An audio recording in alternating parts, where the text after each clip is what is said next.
record now. All right, there we go. And then the AI. Have And you turned that on already, Mac, or no? I just hit it now. Yep. Okay, good deal. So I won't ask the host. Yep. Okay, and I'll hit OK. All right, I'm going to get started then. Uh, I don't live in Louisville, Kentucky, but I am visiting there. So if you, and so is Joan, she's in the other room. We're visiting family again, like a lot of other folks. So this is scheduled from 9 to 11 Mountain Time. If we don't need 2 hours, we won't go 2 hours. Um, Pat and Carol, do you want to do like just a one sentence introduction? They're our newest members. If we could do that, people have probably read your bios, but if you want to put a face to the name, I'd appreciate it. Go ahead, please. Hi, I'm Carol, and Patrick. Patrick. We're in San Jose now, obviously. Visited this fall and liked it. And yeah, anyways, that's a one sentence. That was brief. Okay. Um, Big deal today is the preliminary lot selections. Um, that's all we need to say about that. Mac, if you would put up the revision on the chat, please. And I'm gonna pick Carol or Pat to read that. If you would, you guys decide who. Hang on, gotta find it first. You got to get the chat up. Yeah, that's my I wasn't quite ready for that. That was my bad. Okay, it's coming right up.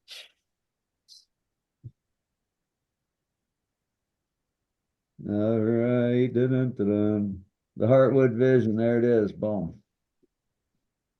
And Shelly, that's totally okay. Glad you're here. Good morning.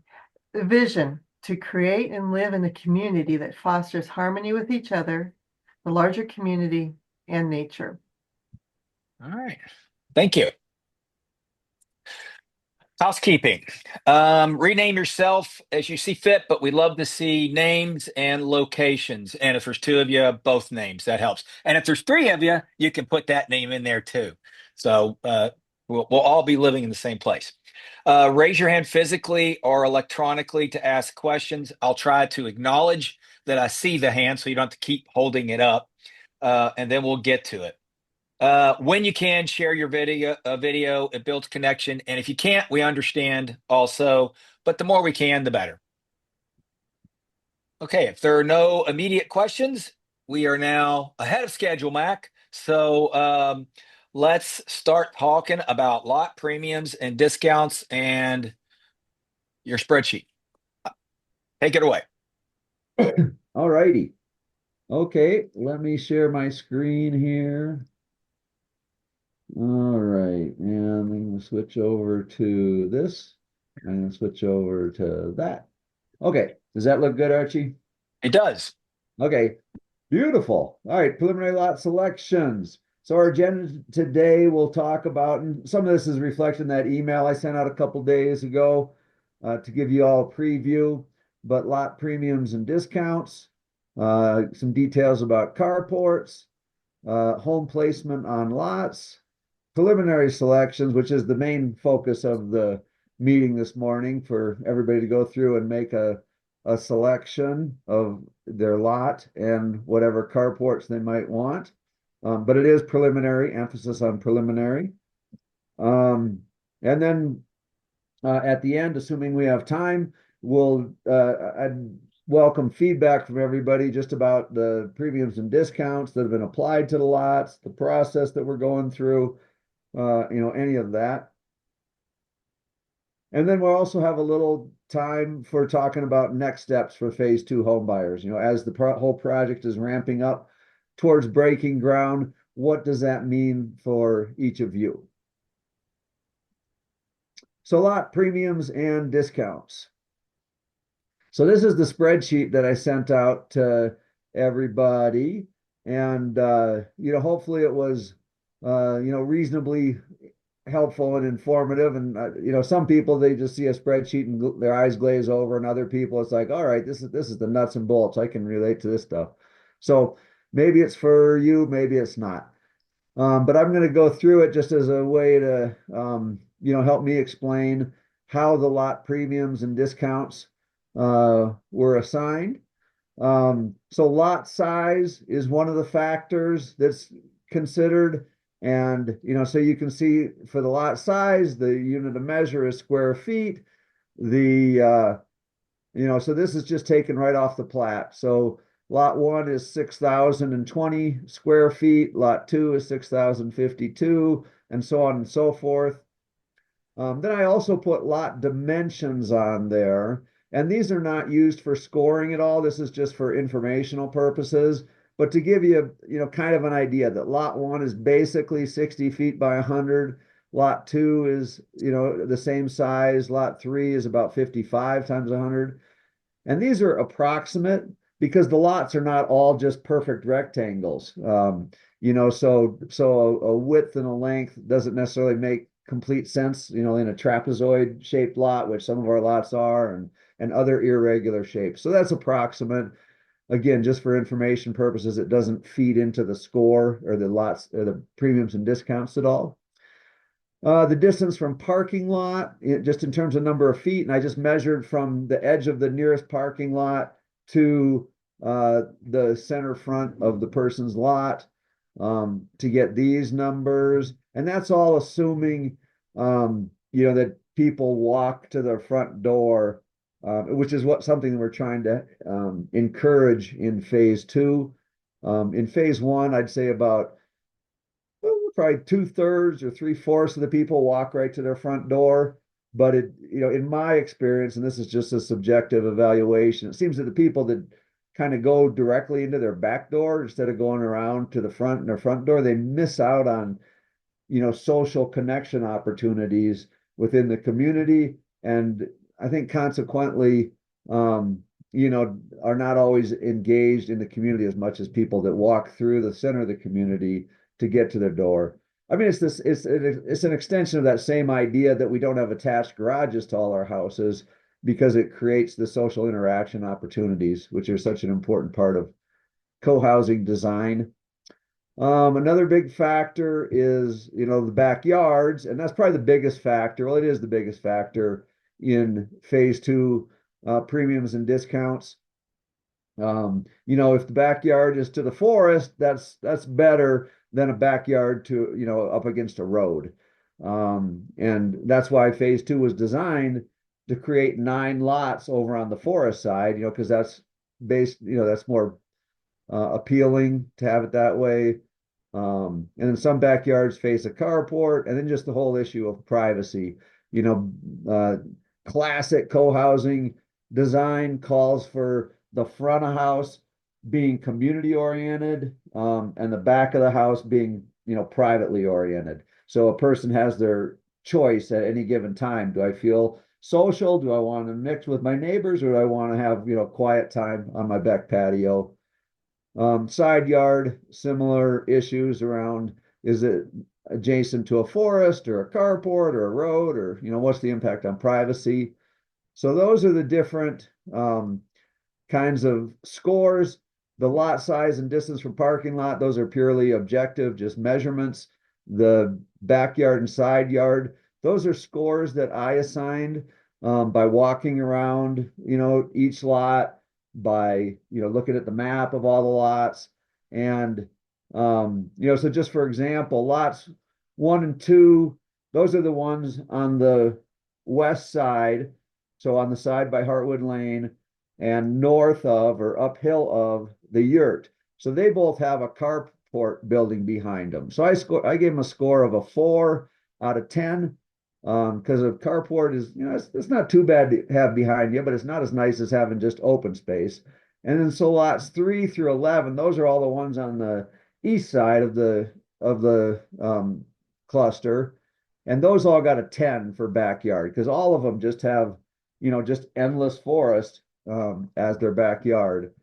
So that's kind of an idea of how I did that. Lot 1 for side yard, the main entry into the north part of the cluster is between the greenhouse and lot 1. So that's going to get a fair amount of foot traffic and whatnot. It's the south side of the house. So the south side yard is more important than the north side yard because of all the windows on that side of the house being passive solar. So I gave this house only a 2. Lot 2, on the other hand, got a 6 because they've got nobody on the north side of their house, and they've got, a house on the south side, but not a walkway that would impinge on their privacy quite as much. So that's kind of the thinking that went on to, give each of these a score. Uh, Lot 3, that might be the highest. I can't remember, score for side yard privacy because that's the lot on the very north end of the east side, which means they got no neighbors to the north and they've just got the regular neighbor to the south. Um, so, and Tom, I see your hand up. You have a clarifying question about how this is working? Oh, you're muted, but I'm seeing you shake your head no. Okay, all righty. And we will get to a question and answer opportunity with each of these sections that I'm presenting. Um, so then, so that's how all these get scored. And then you'll see these factors repeated down here, the 4 factors. And again, lot dimensions is not a factor, it's just info only. So these 4 factors are repeated down here. And then I put in a multiplier, and the size of the multiplier is determined by how much of a financial impact each of these things has. So I just started popping in different numbers until I got a financial impact that felt about right. Again, with the backyard being the most important factor, and then I think lot size was maybe second, and then side yard third, and distance to parking fourth. And we'll see that in another slide. I can't remember exactly the order, but I think that was basically it. And so you can see for any given lot that lot 1, they've got a little bigger than average lot size. So they pay a very slight premium. I mean, it's negligible. And then distance to parking, again, pretty negligible, but a little bit of a premium. But then they get a pretty big discount because of the backyard up against a carport instead of the forest. And then they get a somewhat of a discount because of their side yard. And all the premiums and discounts add up to 0. It just all balances out. The total, that everybody's going to pay for their lot is going to be the same as if, no premiums and discounts were applied, but the premiums and discounts make the homes priced, fairly relative to their desirability or quality. All right, let's see what our next slide is. Hey, Mac, can I say something just really quick? Sure. I just want everybody to understand from Mac's perspective, he doesn't gain nor lose from this. That's what he Right. meant by 0. I've had someone say that to me, and I'm like, no, it's they all zero out from the point of view of Mac. Of Yep. course, that means different things to different people depending on which lot you pick. But Yep. Yep. Exactly. So in this slide, so this is showing the same chart on the left side. Here's the left side of the chart, but then on the right side is the right side of the chart. It's just so big and long that if I showed the whole thing, the numbers would be so little, I don't think people would be able to see them. So that's why I'm kind of zooming in on pieces. So, to Archie's point here, if you add up all the premiums and discount for lot size, it equals 0. And the same for all the different factors. They all end up adding up to 0. So it doesn't change the total amount of uh, sales. It just moves it from one lot to another. And then I looked at the minimum, which is to say the biggest discount for any given factor, and the biggest premium is the max. And then the spread is the difference between the two. So you can see that backyard has the biggest spread. The biggest discount for any given lot is 23,000, and I'm sure that's lot 12 because that lot is the most compromised of any lot. Um, and uh, and then the biggest premium is 8,500. And you can see that those are very asymmetrical. The biggest premium is way smaller than the biggest discount, but that's because we've got 9 lots with really superb backyards and 5 with kind of compromised. So the 5 each get a pretty good sized discount, but it's spread out over 9 lots, that pay a premium. So the premium is not, that significant. But the difference is pretty significant. So it's 31,000. And then the next biggest thing is lot size, and that's about half the size of backyard. And so when I'm thinking about it, I'm thinking, well, how much is it to have what's the value of the lot, in terms of having a really nice backyard? What's the value of the lot in terms of having a bigger lot or a smaller lot? And that seems about right to me. That backyard is about twice as important as lot size. And then lot size again is about twice as important as side yard. And then side yard is somewhat more important than distance to parking lot being the least important of all those. So I kind of look at all those relative to each other and like, does it feel about right based on all the conversations I've had with, the home buyers, with the architect, my experience from phase one, talking to phase one neighbors, all that, those factors, weighted in that way seem about right. So I'm just kind of walking you through kind of my thought process, putting this all together. This is the same process that we went through in phase one, except, to be honest, greatly simplified. In phase one, there was a lot more complicating issues. We had duplex lots and single lots. We had east-west orientation versus north-south orientation. I think those were a couple of the big differences, but those were significant differences that are not part of the equation in phase two. There are no duplexes in phase two. There are no north-south oriented lots. I mean, everything is oriented east-west, which is the better orientation for passive solar. So all the lots are kind of, just by the design of the site, more optimal than in phase one. So this is kind of a chart that's connected to the other spreadsheet, but it kind of shows kind of the big picture. So looking at phase one, so we had an average lot price, and I know this is going to break everybody's heart, of $5,000. I mean, but this, obviously is the reality of what's happened in the construction industry in the last 3 decades. And if it makes you feel any better, we were planning on lots in phase one costing about $35,000. But then we ended up at, closer to 75,000. But our lowest price lot was 54.5. Our highest price lot was almost 102. So that was like a 63% spread, from highest to lowest. So that's a big number. This is almost double this one. And but I think that was accurately reflective of, in phase one, there is a much greater difference in lot quality. And in phase two, I know that all the lots are, really good quality lots from the get-go. There's not, in phase one, there's some really dinky little lots with the road really close to the back door. So there was a big differentiation. So Hey, Mike, yeah, uh, uh, uh, Joan's got her hand up, but I want to clarify at the end of this section, when he gets done explaining this, and I'm sorry, I should have done this from the beginning.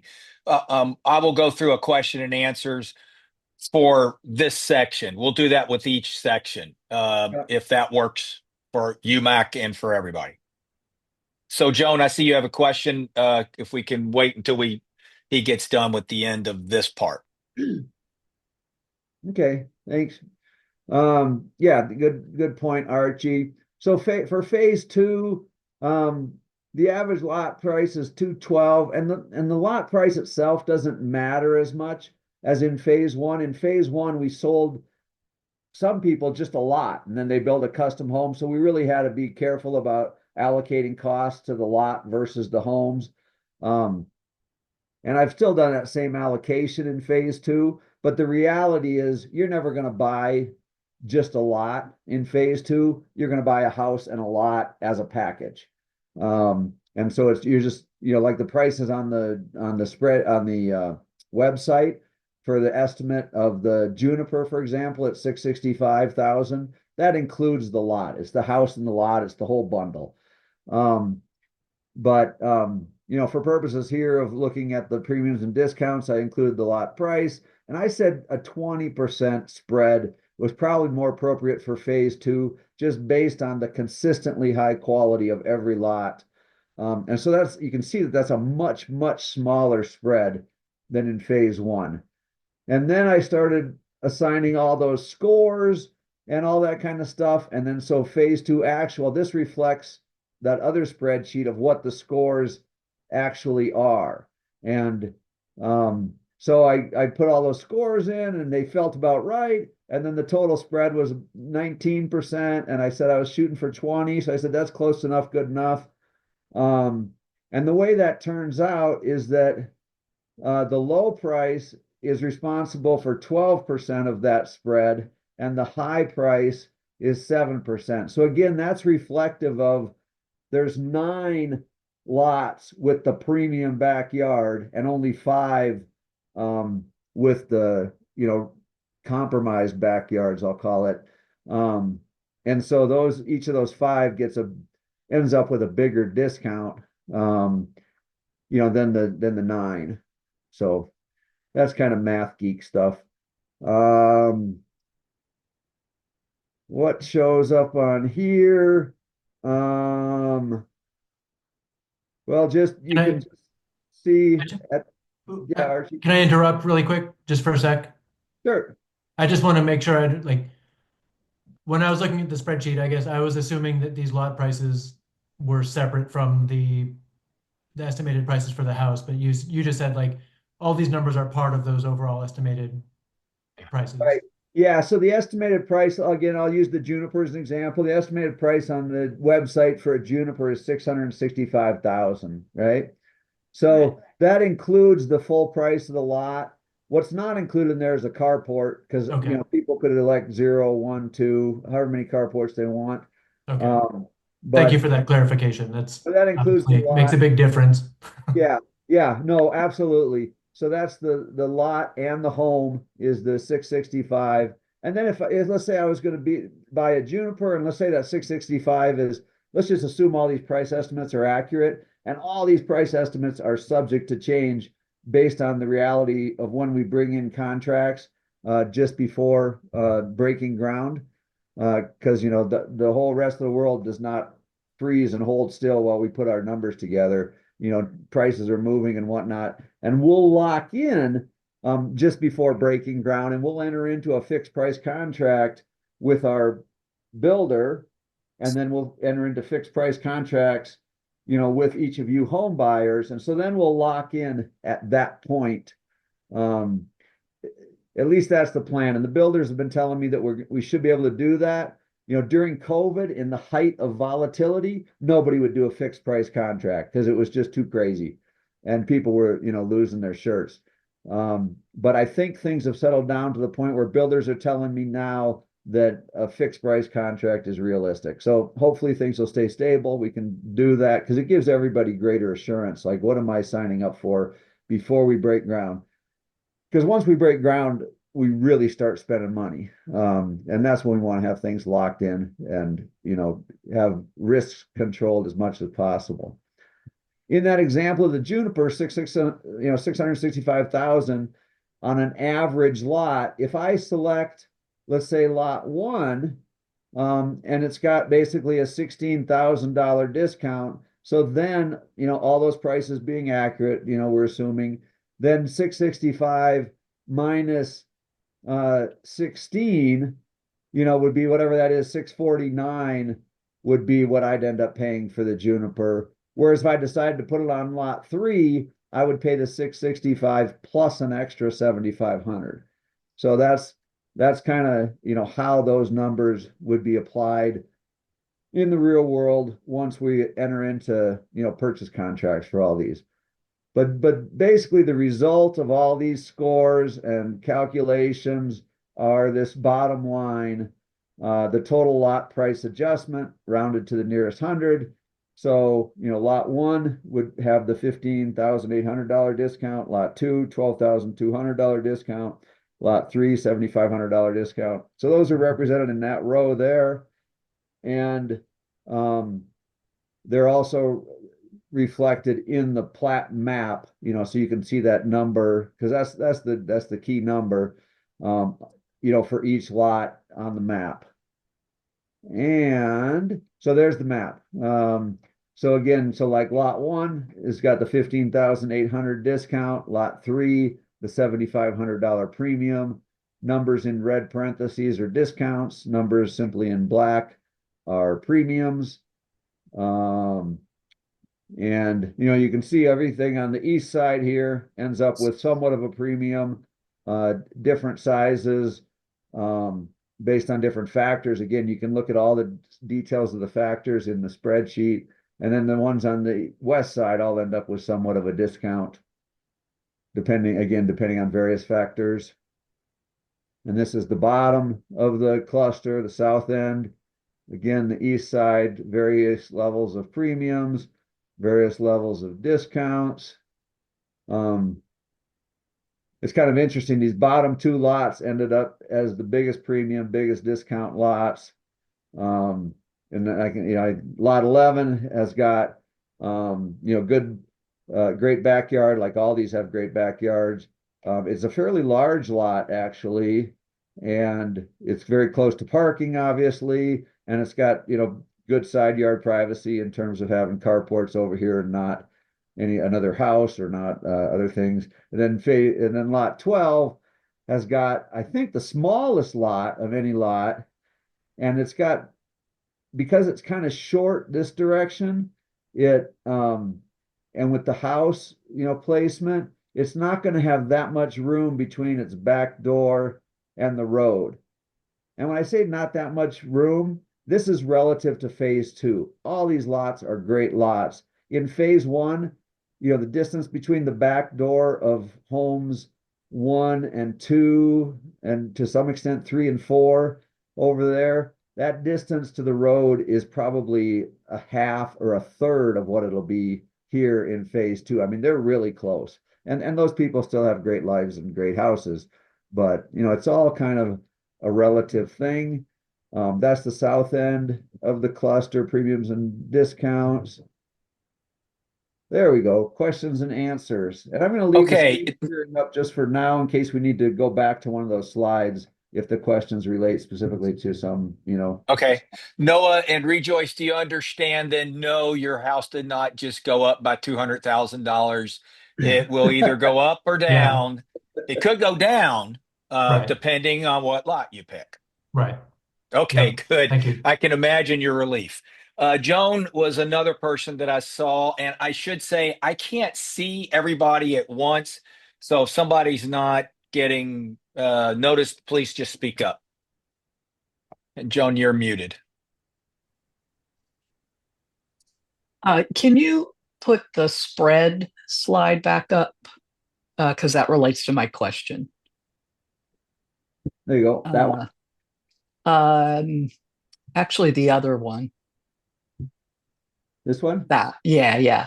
So really the houses in P1 that kind of relate to us are the cluster on, I guess, the west end, right? Because that they don't have any duplexes. Do you know what the spread percentage was for those by chance? Just curious. It would be the north wing that you're referring to, North. most Right. similar to phase two, almost identical to phase two, really. If you walk up and down the north wing, you're walking up and down phase two in 20 years after the trees grow up. Basically. And I do not know specifically what the spread was in just the north wing houses. I don't know what it was for the north, but I did do it for the 6 houses that are most like the production houses, and I think they were like 13 to 14%. That they were much tighter, kind of like ours, Uh-huh. because they're very similar lots. Right. Joan, does that answer your question? Yes, thank you. Okay, so Alex. Yeah, good morning. I had a quick question about just clarifying the lot prices. Is that set in stone, or does that also depend on kind of the cost of development of the lots themselves as we move forward? Yeah, no prices are set in stone yet. Because we've gotten estimates periodically as we go through the process, and every time we do estimates, it's a major project. Because we got to get all the different subcontractors to say how much would it cost to build, all the specific things, the emergency access road, the parking lots, the drainage system, the water system hookups, the septic, all of it. So it's all a major effort. So we are in the process now of getting 2 additional rounds of site work price estimate updates from 2 different builders. That's why it's two. I mentioned it, there's two. And it's really 2 builders that we're most focused in on right now. Just because all this stuff's a lot of work with all of them. And I don't want to put them through a whole lot of extra work if they're not going to get hired. And I don't want to put us through a whole lot of extra work. But as we get, so we'll get this new round of estimates, and then we'll work with the builder to continue to refine plans and do what is called value engineering, which is basically about, well, can we accomplish the same thing, that we're trying to build, but maybe do it a little bit differently than is in these preliminary designs? Can we save some money, get additional value? And so we'll get new estimates. And just because we're working to get additional value doesn't mean that the estimates are necessarily going to come down. If we make things a little bit more efficient, by 3%, but the price of, whatever it is, something important like concrete has gone up by 20%, well, the estimates are going to go up, but we will get, the whole idea, and I'll talk more about this in the next steps part. That's the very end of today. Just in terms of how those prices will get, more and more finalized until we get to a point where, all right, that's it. The prices are locked in. We're breaking ground, in a couple weeks. Here we go. But nothing's locked in at this point. You're muted, Archie. Yeah, okay. I don't see any other hands. And it's interesting, it gave me a pop-up saying I was muted. Oh no, Dawn and Tom, go ahead. Okay, a couple of questions. On lot 12, are the carports right next to lot 12? Yeah. In other words, Well, what is they're not right next to. between what I see as, I guess it's a carport, and lot 12? What is that empty space?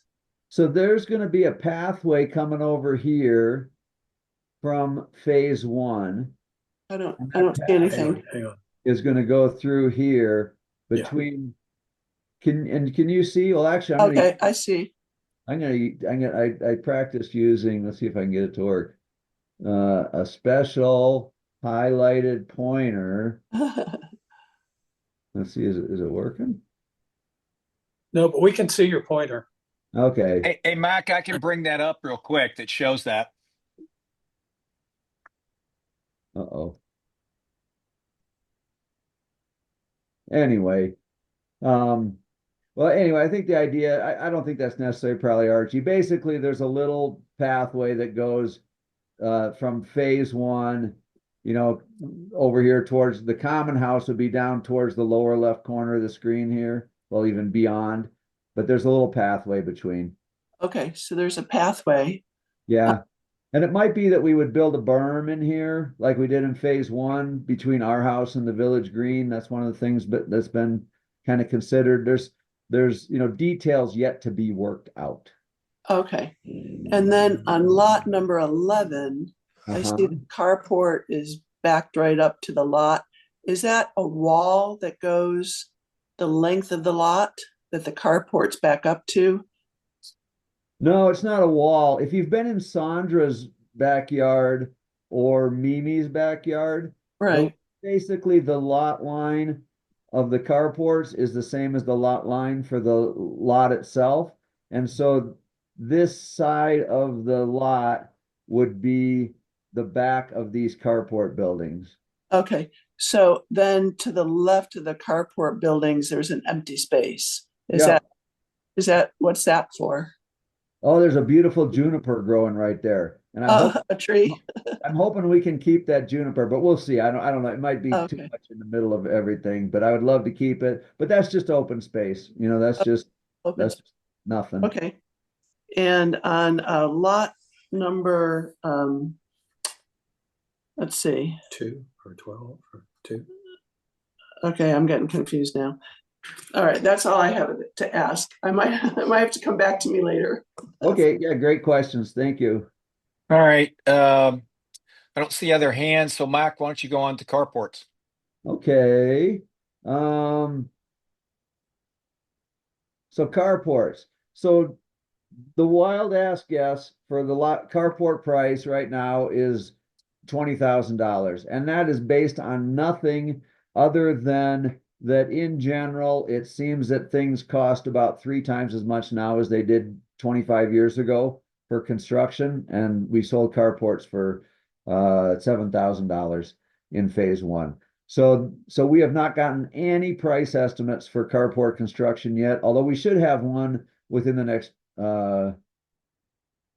week or two. I'll say week or two, to see if we're, if this is at all realistic. But in any case, just for something for you guys to work with, I think that that's a reasonable, wild ass guess. And then if you select one of the home lots, 1 through 7, then you'd be in the north parking lot, and that's carports 25 to 35. If you're in the lots 8 to 14, then you'd pick a carport or multiple carports in the south parking lot, which are carports 36 to 45. And again, that's with CP. You'll see that there's carport designations that start with CP or CF.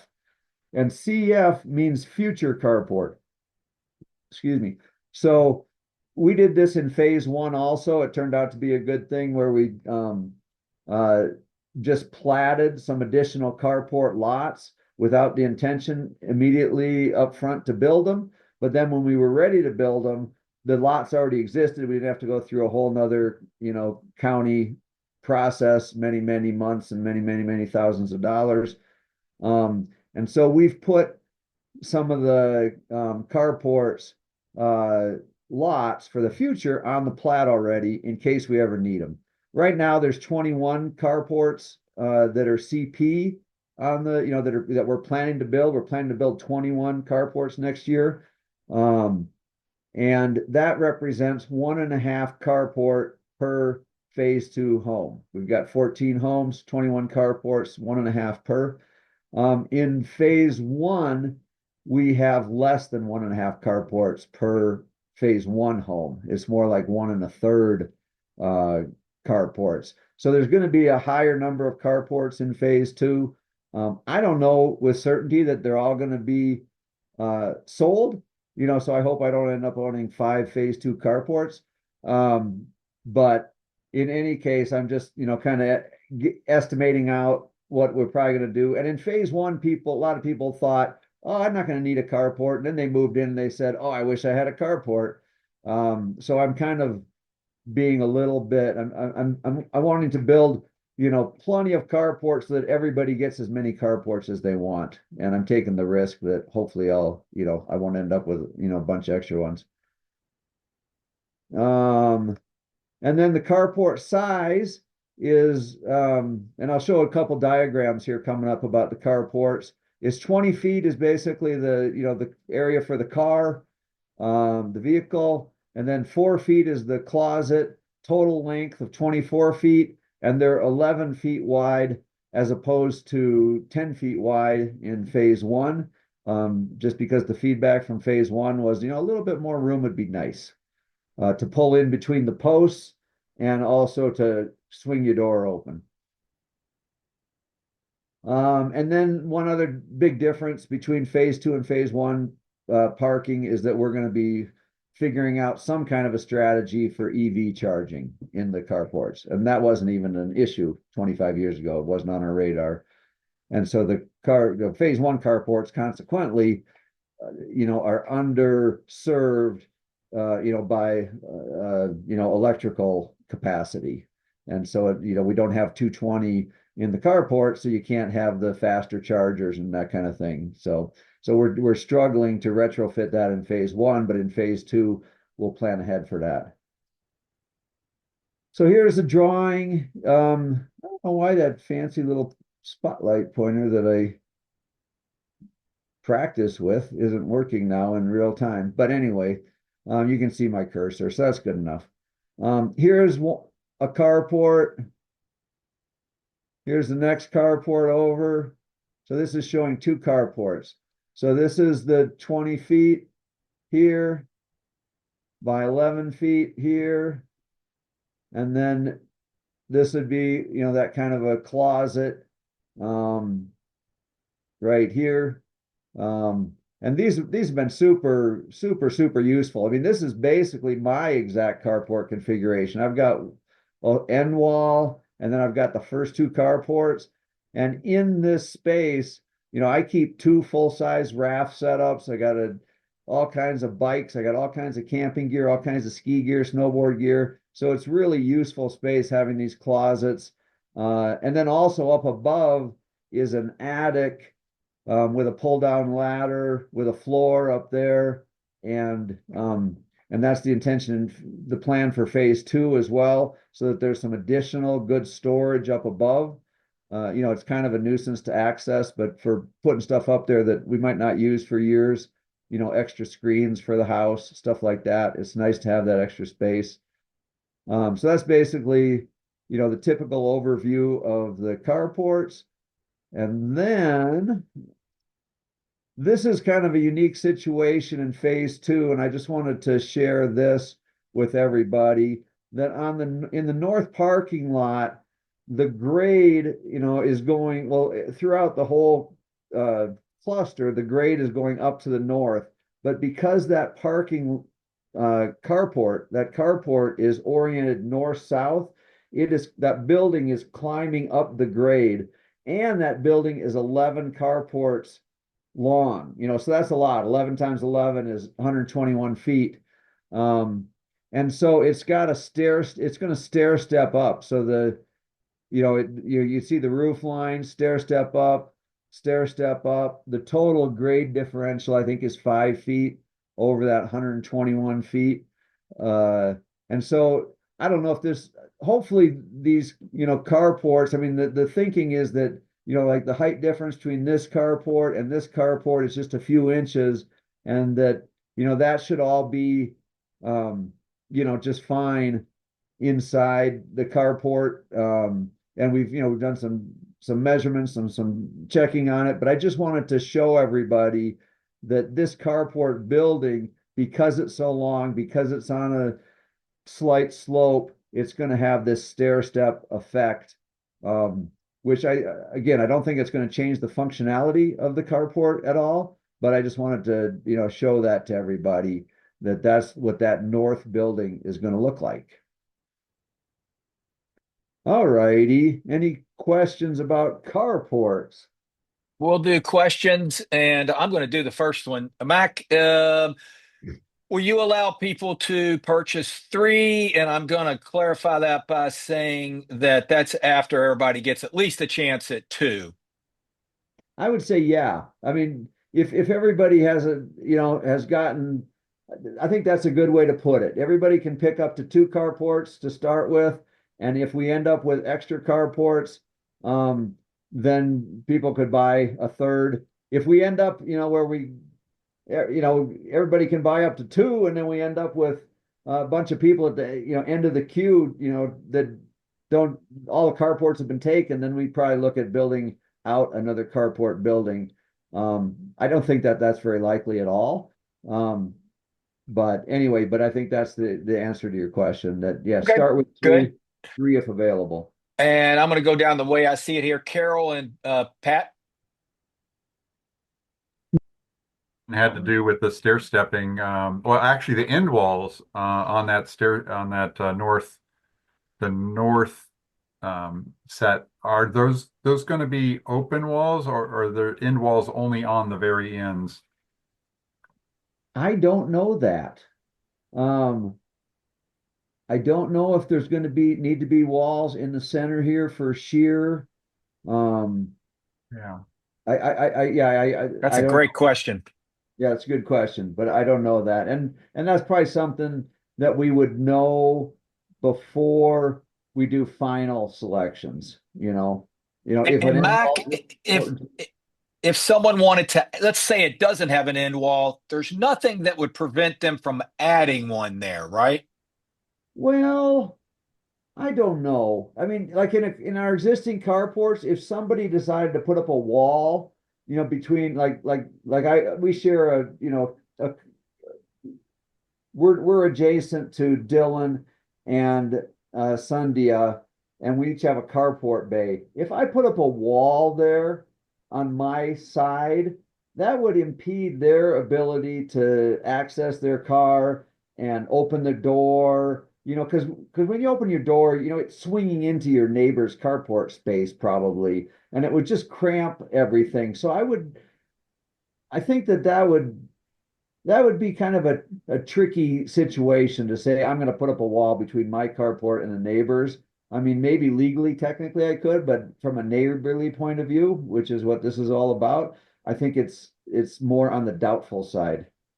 Okay, Carol and Pat, I've got a note on that and we will get back to you. Dawn and Tom.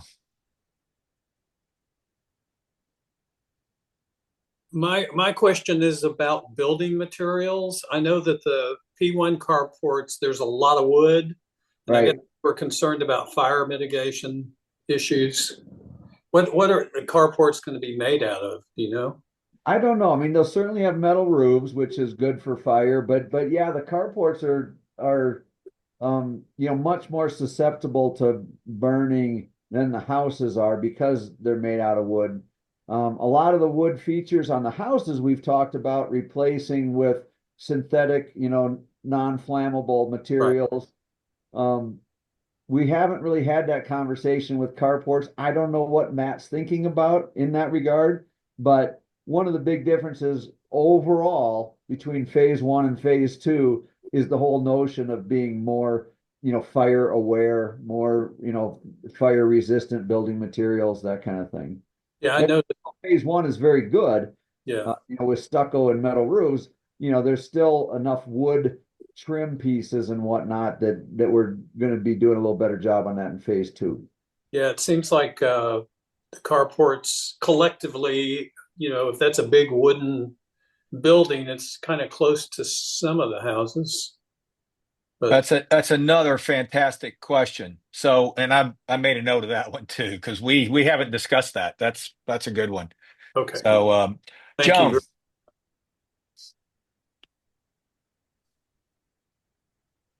Um, do you, Mac, know if you will entertain not putting a closet in? Uh, we have a truck that's a long bed, so we have an issue of will it fit in a carport? Right? Yeah, I mean, Archie, maybe you can put that down on the list for Matt. I mean, in general, we want to keep everything as standard as possible. I don't know that there's, if that wall that is the closet has any, structural purpose. But we can talk to Matt about it, and maybe it's an option, maybe it's not. But in general, in phase one, I know we did not offer any options in a carport. A carport is a carport is a carport. You just Okay. yeah. Is that Uh, it? one other question. Do you know when you might know sort of the details of the carports? Because on those north, I'm glad you have that slide up, on those north parking lot carports, I'd be a little concerned, assuming we either remove our closet or can opt out of the closet, how that's going to work, that transition where you can see there's a slope there when you bring your vehicle in, and if you're going to use the closet space as the nose for your vehicle, is there going to be some issues there? Right, right. Yeah, and those are just details beyond what we know right now. Right. Okay. Okay, So and I would guess that even if you do allow an opt out, you're not going to do it for the concrete, almost certainly. But because these are level, if you look at the prior, you don't need to go there, Mike. The actual closets are level and they are concrete floors. So, Alex and Natalia.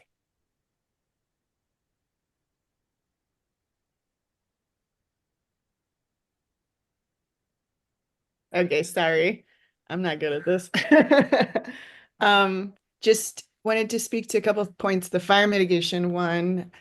Um, just from work, the thing that I learned was like metal roofs are like the gold standard, and a wood siding isn't great, but you can mitigate it potentially with what they do in Telluride to protect their wood houses against the snow, which is like metal siding that comes like partway up, and that would go a long ways. Just throwing that in there. Because generally the way fires spread, it's way more likely for it to be like a running crown fire with like a snag shooting embers that land on your roofs.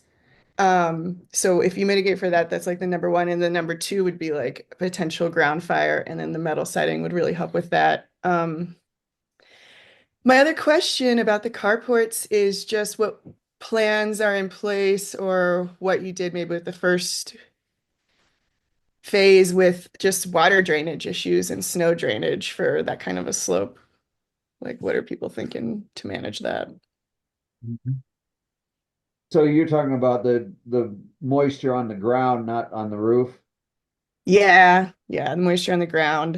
Yeah, Just that's a great question. I mean, I assume, I mean, that's what Mikey, our civil engineer, will have to, figure out the whole detailed grading plan. We've got a rough grading plan that generally, we're catching the water off the slope and with this and that. But then within the cluster itself is like every square foot of, space, there has to be a plan for where's the water go that hits that space.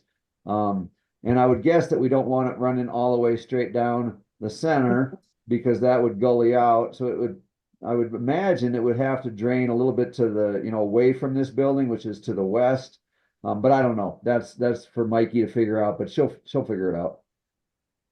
Is it possible we would do gutters on these? Yeah. I mean, we've got gutters on what we've done on the carports in phase one is we put gutters on the front side with snow jacks above them so that the snow doesn't just come and dump on the ground right in front of the carport access, but it stays up on the roof and then it melts. The snow jacks catch it. Those are basically just little breaks that stop the snow from just sliding down and ripping the gutter off or falling on the ground. And so the front of the carports would have snow jacks and a gutter, and the back of the carport would have nothing, and then the snow just falls on the ground in the back. At least that's what we did in phase one. And so I would imagine it might be similar again. That's worked pretty well in phase one. Okay. David and Sasha. Hi, everyone. When I'm walking from the carport on the south end to the north end, am I walking up a path that's going up, or am I going upstairs? And then my second question would be, to get inside a carport, am I walking up a stair since it's level and the pathway isn't, or is the pathway going to be stairs? Does that make sense what I'm asking? Yeah, just a point of clarification. In the last part, you mean when you're trying to get in the storage closet? No, when I want to walk into my carport from the path, am I walking? I guess I'm not walking up a stair. If there's a path. I can answer this. So basically, in front of the carport is just like in the front of any of the carports right now. It's just gravel. There's no pathway. There's no stairs or anything. And this is greatly exaggerated. This is showing 5 feet of rise and 121 feet of length. And so that's not to scale. This is exaggerated to show, how it's going to be handled. So the actual slope is, there's some slope, and it's enough that we've got to figure out, how to deal with it in terms of stair stepping the building and whatnot. But you're not going to feel like, oh my God, I'm walking up a steep hill. This is like a 7% grade, I want to say. It's 4. I just did it. Is it only 4? Yeah, it's only 4%. So those that use treadmills, imagine being on a treadmill with 4%. It's not much. Yeah. Okay. So 5 out of 121. Yeah. And so maybe I think the natural grade is a little bit more, but maybe he kind of fudged it, so it's only, 4% grade is pretty darn minimal. And I went out on one of our, roads and parked my, that I know is like a 7% grade, and parked my car sideways and opened the door and see if it stayed open, and open the other one, to see how, if they swing real violently or anything. And it didn't seem to be too much of a problem. Anyway, we'll figure that out as we go, but it's going to be just a slight, again, this is very exaggerated in the drawing, but a 4% grade going up in the gravel drive area in front of the carports. Yeah, the grading plan is 6.5, so something in there we'll need to get, but okay. All right, So so David, Sasha, was that it? No, I guess just to clarify, so the carport, inside the carport, it's level, correct? Or is it going to have that grade too? Well, I don't know exactly if the the concrete will have to be level. Okay. And because you can have a level floor inside the closet, and then whether this gravel is completely level or not, you might not even notice the difference, or it might be kind of level, and then it would have to drop off a little bit and to be kind of level again, or maybe it's all just sort of a steady slope. I don't know that. But again, the slope is so much less than what it looks like on this. Got it. 4% is not a whole lot. And I've made a note to some of these are questions we can ask, and we will follow up. David, Sasha, was that it then? Okay, thank you. All right, no more questions that I see. Yeah, so Mac, let us go on to home placement on lots. Okay, those are great questions. So this is just something I wanted to mention, about the home placement on lots, just to make sure people were clear on it, because the original, phase 2 site plan, the picture that I put together with the yellow pathways and the pink and the teal parking and all that kind of stuff, that has a representation of homes on it, which are simple rectangles kind of in the center of the lots. And those are not accurate particularly. And so just to avoid any confusion, home placement on lots, it'll be determined at the end of the day by Matt. And that's what happened in phase 1. He creates a lot plan, that shows exactly the elevation of the house and exactly the location of the house on the lot, so that the builders know where to put it and what height to put it at. And this will be very similar to the north wing in phase 1 again, because that's the most analogous to what we're doing in phase 2. So the front porch proximity to the pathway. So basically the houses are going to be more to the front of the lot than the back of the lot. And we're trying to get kind of an ideal distance from the front porch to the pathway. And so the way it is in phase 1, like my front porch to the pathway, across the street, Tom's front porch to the pathway, those distance, and each of those is 22 feet, by the way, my front door to the path, his front door to the path. That's about 22 feet for both of us. That's about what you're going to see in phase 2. Now, an important thing to keep in mind is that the pathway in the center is only 12 feet wide. The actual amount of land that the HOA owns, so the distance between my front lot line and Tom's, is 24 feet.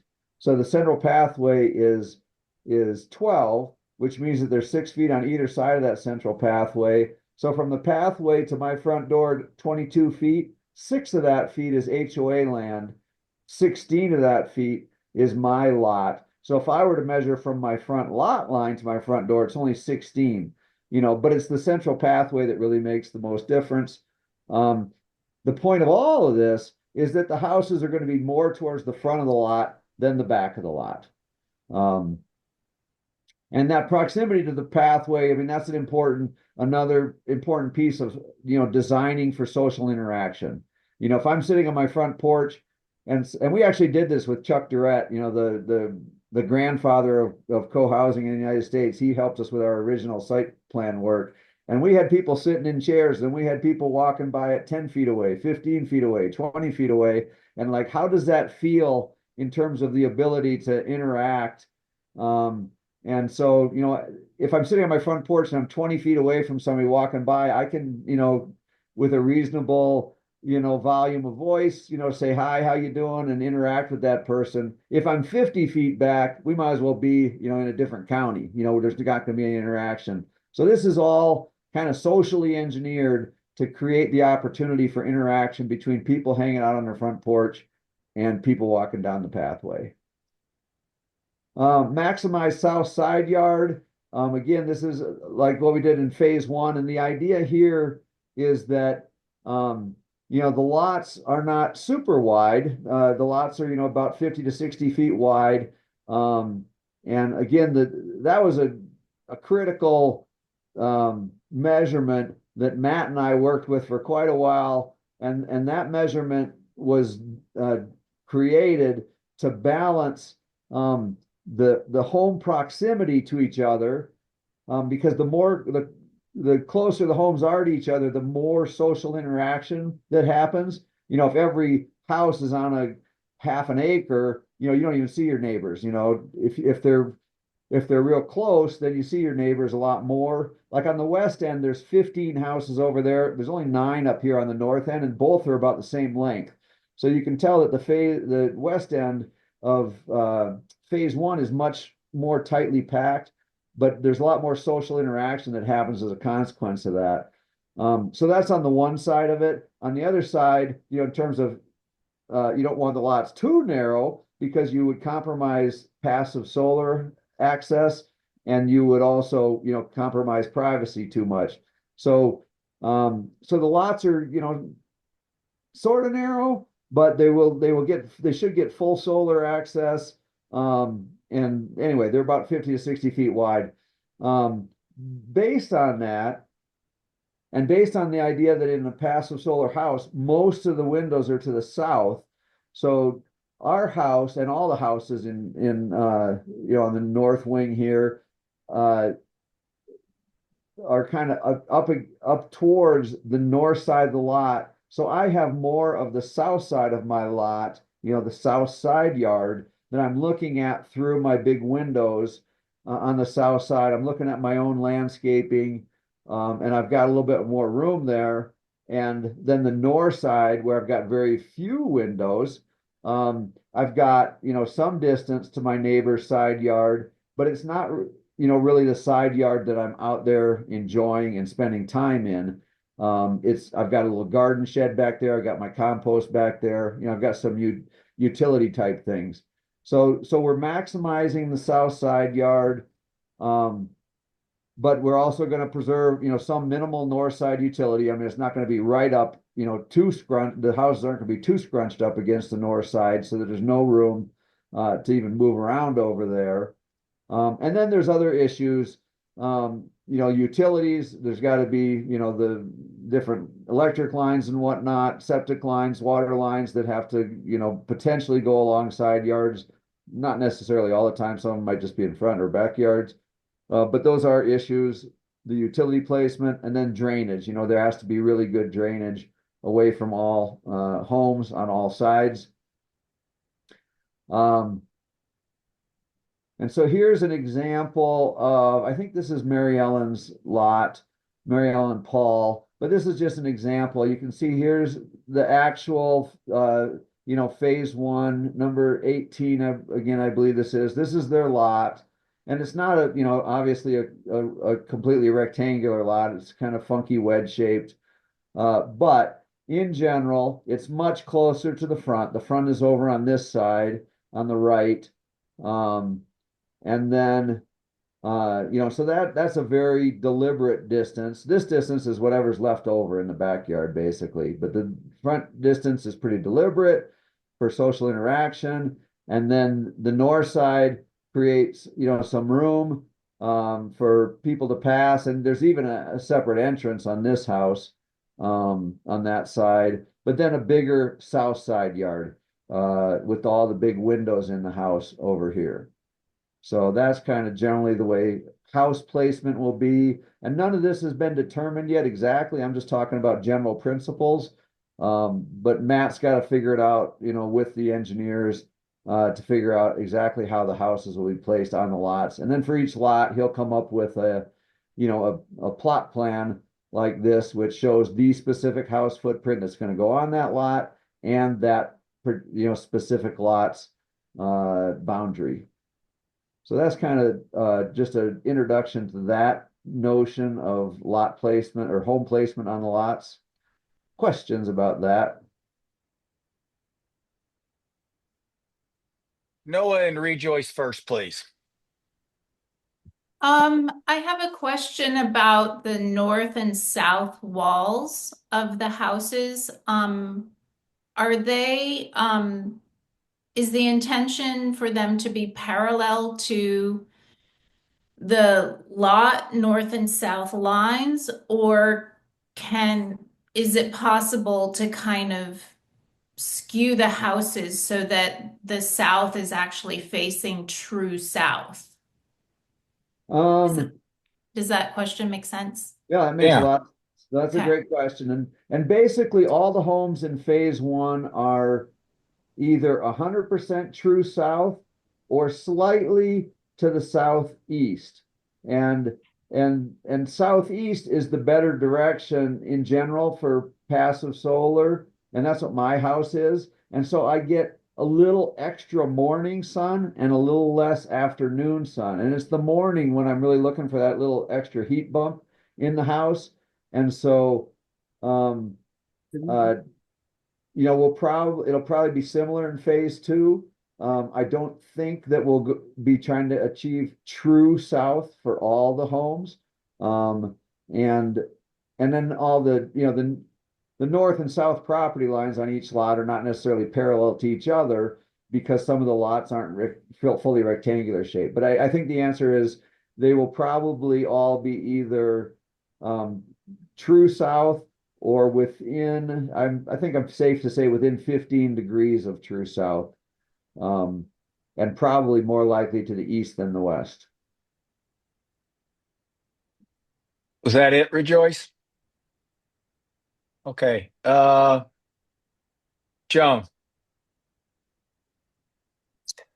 Okay, I've got a few questions. When will you know if houses placed on lots are going to vary?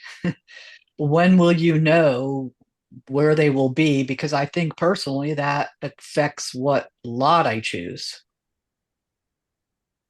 I'm not sure exactly the timing of that. I mean, a lot of these, kind of final design details are going to be happening in a somewhat simultaneous manner.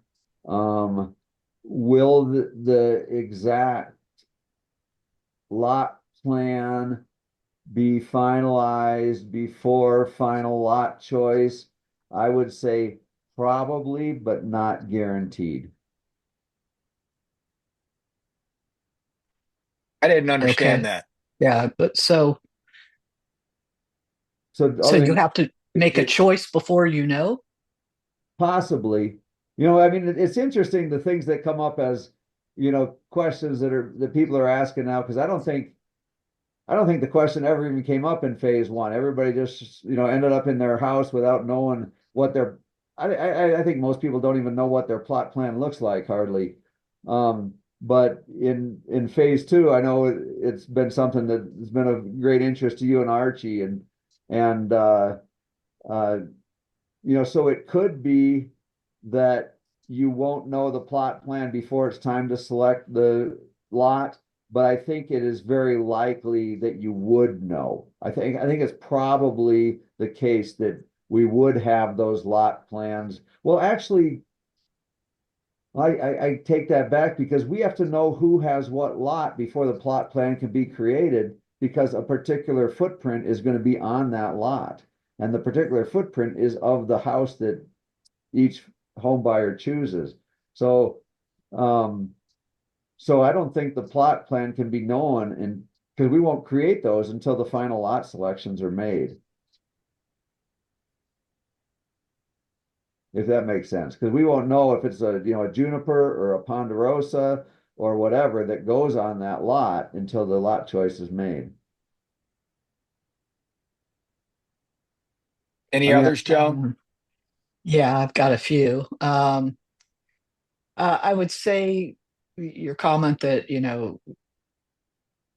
importance of where the house is on the lot is kind of just important to us, I would say is probably not true because I think a number of buyers here expressed interest in preserving the ability down the road to put an exterior entrance exit on their house to go into their basement.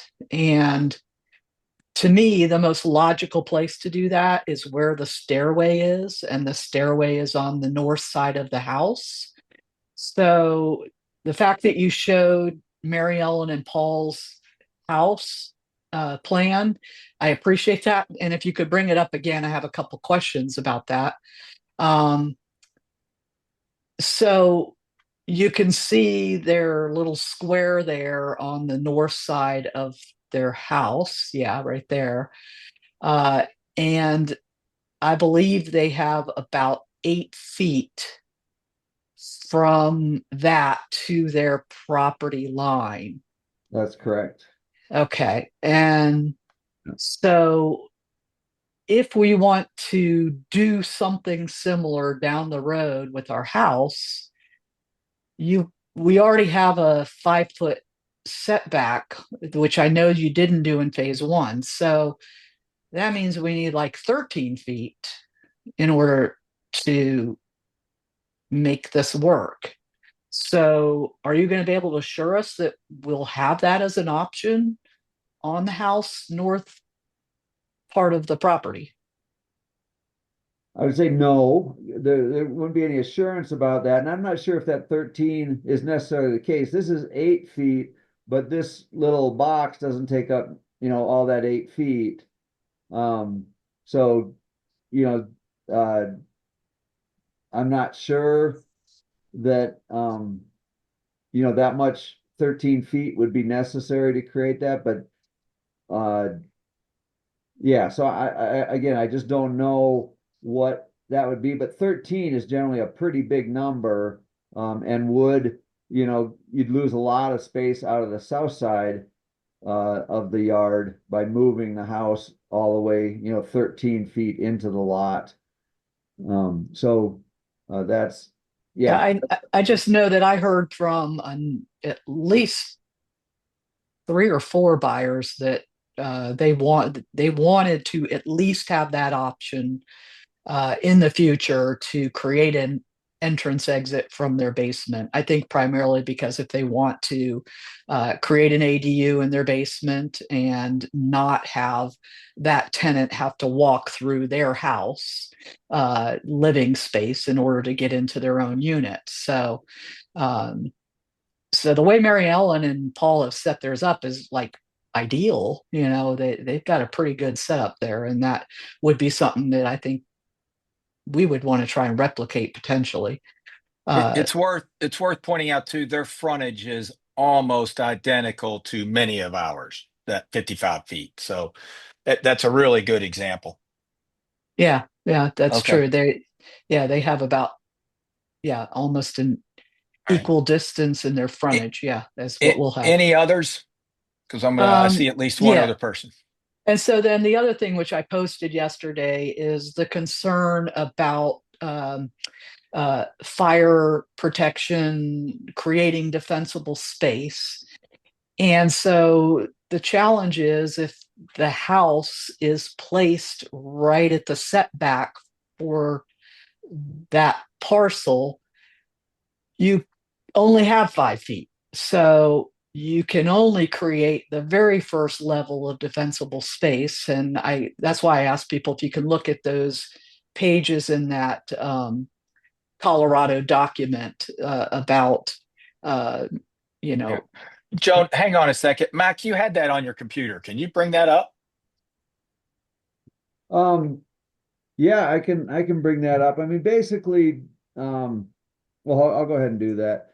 It's just a The picture makes it so Yes. much quicker and easier. Yeah, I mean, zone 1 is up to 5 feet, zone 2 is up to 30 feet, if I remember Right. correctly. Yeah. So everybody Yeah. will have zone 1 within their own lot, and nobody will have zone 2 fully within their, lot. So then you're very dependent on your neighbor to not plant a forest of tall trees right at the, you know, southern end of their property line, trying to do a visual screen and all that. But that now you've got canopy fire challenged for protecting your house. So how do we address that? Yeah, I mean, basically, we are interdependent on our neighbors here. The good news for fire protection, and this is that chart with defensible space, Yeah. 5 feet is zone 1, 30 feet is zone 2. And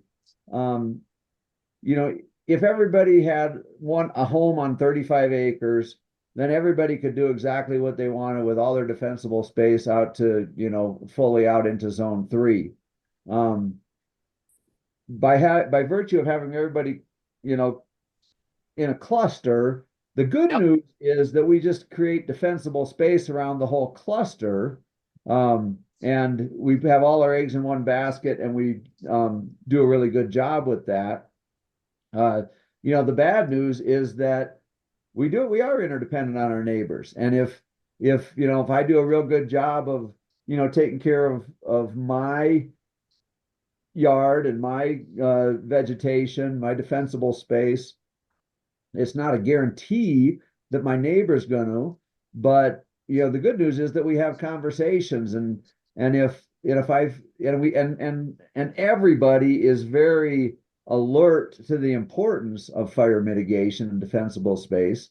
And if I have a neighbor who I feel like they're creating a situation that endangers my house and their house and whatnot, I can have a conversation about that and have an opportunity to affect that.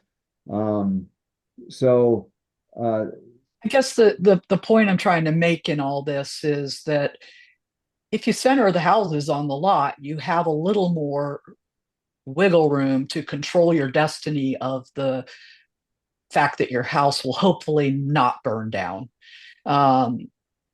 If you have it shoved all the way to the north end of the property line, you are extremely dependent on your north neighbor and what they do with their landscaping to not harm, potentially create a greater sense of less defensible space. So yeah, and that's a great point. There's a lot of factors that come into the whole home placement on the lot deal, and so can we have more discussion about that, or revisit About this what? whole issue of where houses are placed on lots? Well, certainly not right now, because Yeah, no, I don't mean today. yeah, But and yeah. at some point, possibly, and yeah, Can I make a suggestion? Fires come up already in this conversation. Could that be a possible future topic? It's not appropriate now. We don't have the time. yeah, I mean, potentially. I mean, in general, we're going to be very conscious of trying to use materials that are, fire resistant, be smart about fire issues, take it into consideration in talking about home placement on lots. Yeah. Okay. Okay. That's Yep. my main request. Yeah, that we Nothing else? revisit it. That's it. All right. Sasha and David. I just want to be clear, before we sign the purchase agreement, we will know where our house will be on the lot. Is that correct, Mac? Yes, I think that that is correct. Yes, that is correct because the lot plans are part of the final construction drawings, and the final construction drawings are necessary to get into a contract with the home builder, which is necessary to get into a contract with the home buyers. So yes, it will happen before then. I'm not sure. It probably won't happen before you choose which lot you're going to have, because we need to know home lot choices before Matt can put the right house on that lot. Okay. And I have a question. I'm assuming that utilities will be buried, but will that include hard wiring for internet? Because we know we've got a company in Bayfield that we expect will come out here. And that is an enormous impact on reliability of internet.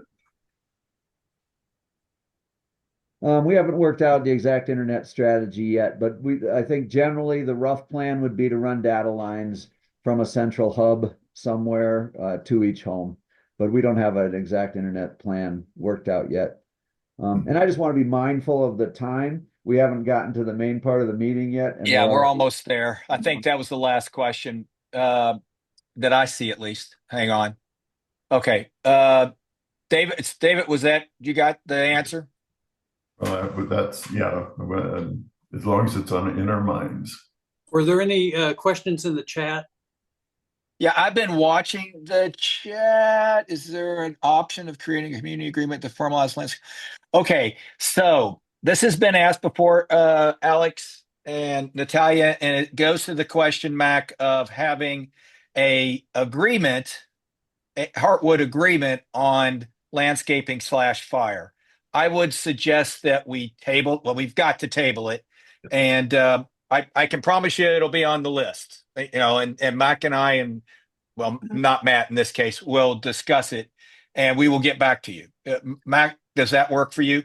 Yeah. And in general, I would say that, fire mitigation is a huge priority for phase one and Heartwood, and now more than ever. I mean, it always has been to some extent, but now more than ever. And our agreements, haven't kept up with our intent around that in terms of phase one. We don't have it in our agreements that, what is required in terms of fire mitigation and all that kind of stuff.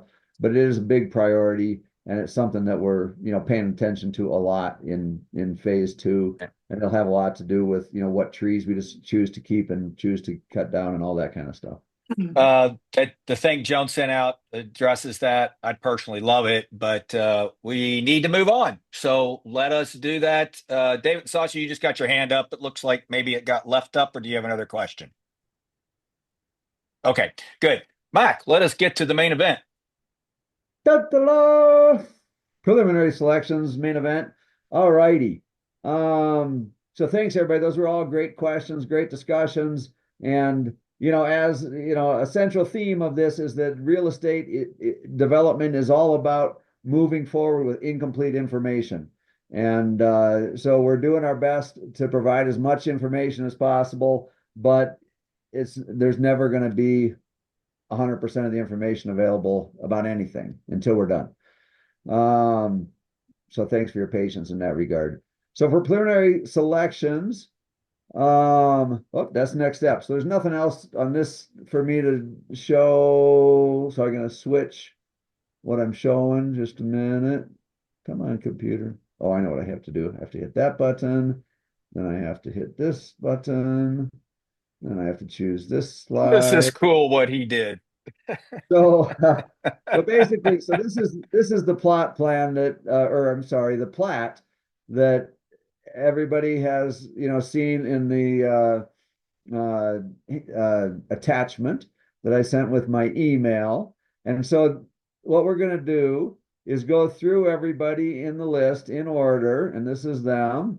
And then I've got Pat and Carolyn Gray, just to clarify something that was said earlier. They're not officially phase two home buyers yet, but they're very close, and they're just wrapping up some final pieces. So we expect that to happen soon. The But we'll just go through with each one, and then as you pick a lot and a carport, I will put the lot and the carport, just indicating that that has been chosen, is no longer on the table for somebody else. So Sasha and David, and so what I'd like everybody to do is indicate what your choice is, and for lot, and why you've chosen that lot, and then any carports you might choose, up to 2 carports, and that's it. So Sasha and David, do you have a lot choice? Yes, as it stands now, our lot choice is lot 7. And my old eyes can't read the 2 carports that are closest to the greenhouse. I can't read those 2 numbers. 25 and 26. Oh, Correct. those are very fine choices. I think you will enjoy those carports. That's where it stands now. Yeah. Okay. All right. So that's the way we're going to do it. When somebody makes a choice, that indicates that that lot is gone and that those carports are gone. Yeah, and I think you'll be very happy with the 2-end carport. Sandy and I have been. Okay. So the next up is Shelley. Yeah, so I think I'm still gonna go with lot 11, even though it's a little bit like ouchy on the premium. Yeah, I was a little bit surprised that ended up being the premium lot myself a little bit, but then in looking at it and really digging into and it wouldn't have been my first intuition about it, but then in digging into the details and whatnot, I said, yeah, it makes sense. The numbers are saying something that kind of makes sense in terms of lot size. All Is the rest. algae a co-housing term that I have not been introduced to? It is now. Thank you. All right, and how about carports? Do you want to buy any carports, Shelley? Yeah, I think I'd go with the standard 2. Okay. I guess that'd be on the one next to it, right? Yeah, the closest to the first 2. Mm-hmm. I mean, generally that's the way people pick carports in phase 1 is give me whatever I have to walk the least distance to. Exactly. Okay, so that would be those 2. And then just FYI, it's not real easy to see on this. These last 2 carports are CF. So what will really get built is just these 6 right here. Mm.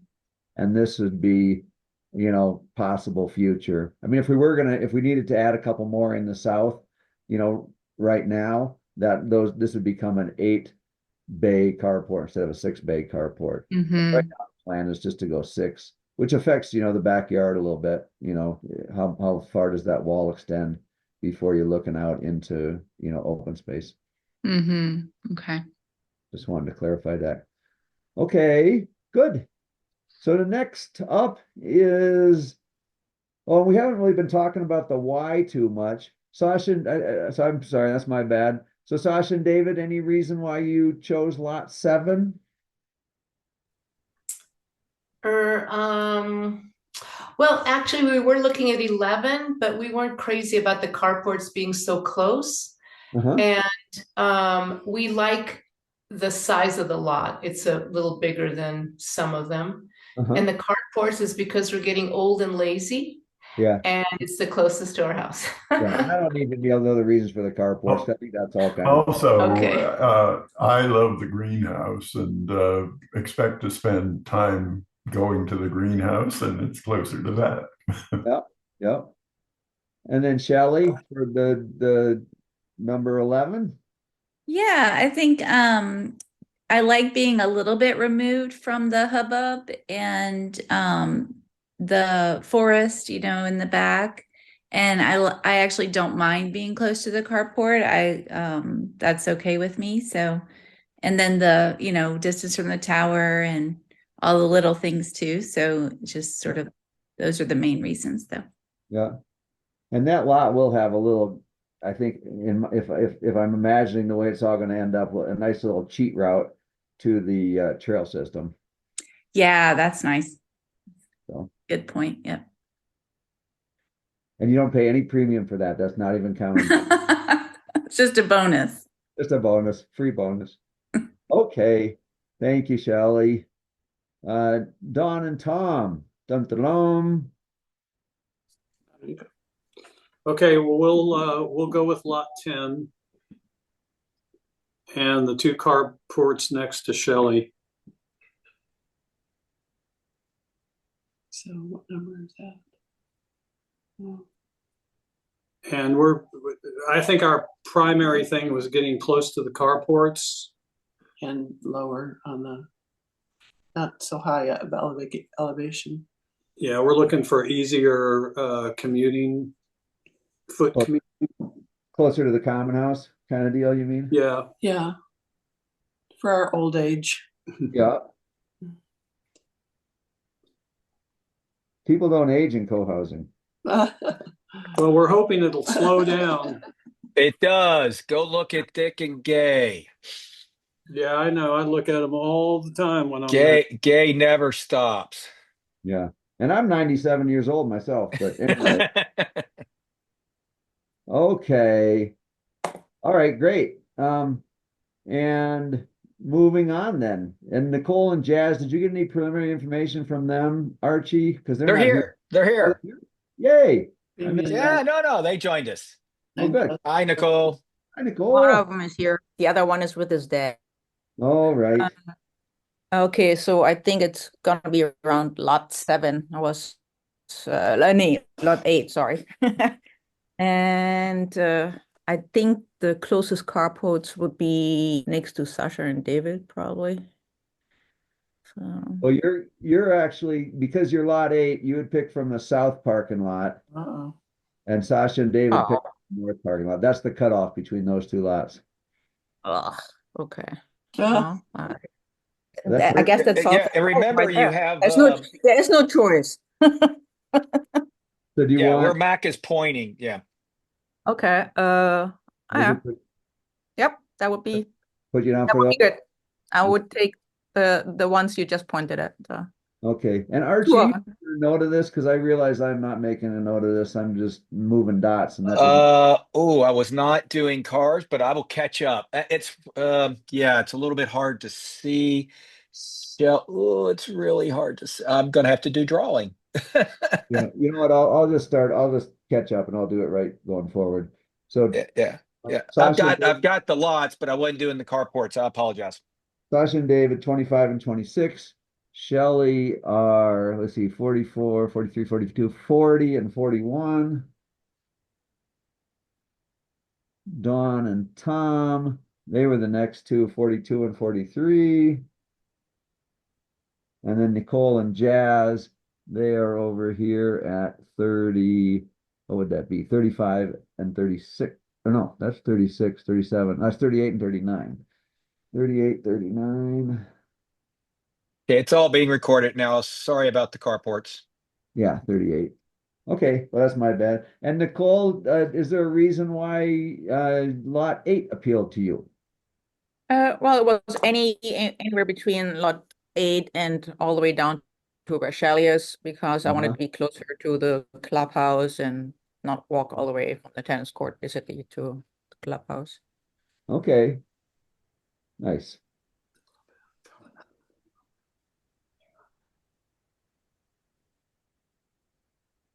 Bruce Okay, did not join us. all right. Yep, that's not a surprise. Archie and Joan are up. Joan, you can do the honors. Okay. Then we choose lot 3 because we do like to walk a lot. So lot 3 would be our choice. And then our parking would be CP 35 and 34. Yep, those two up there. Yep. And I'll give one reason why we wanted to. I'm really looking forward to the metronomic ping ping of the pickleball in lot 3. I'm welcoming it. I am going to be good at pickleball before this is all said and done. Right? Well, you will have the Okay. primo pickleball lot. Well, and I'm with Will with the jacuzzi too. All right.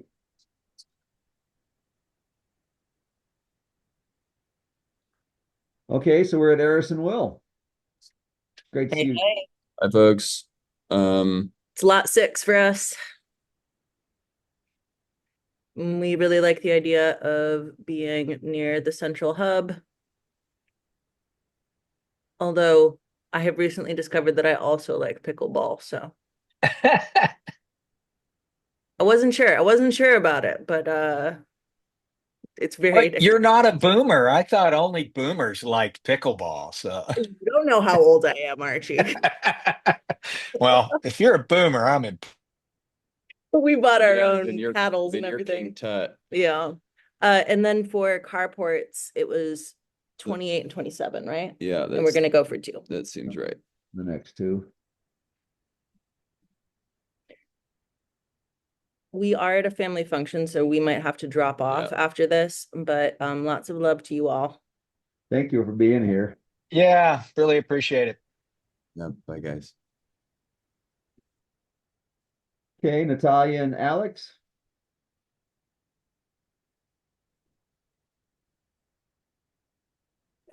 We're trying to decide. We're between We're muted. Oh wait, no, we aren't. we're between 5 and 9, so we're just trying to make our final decision.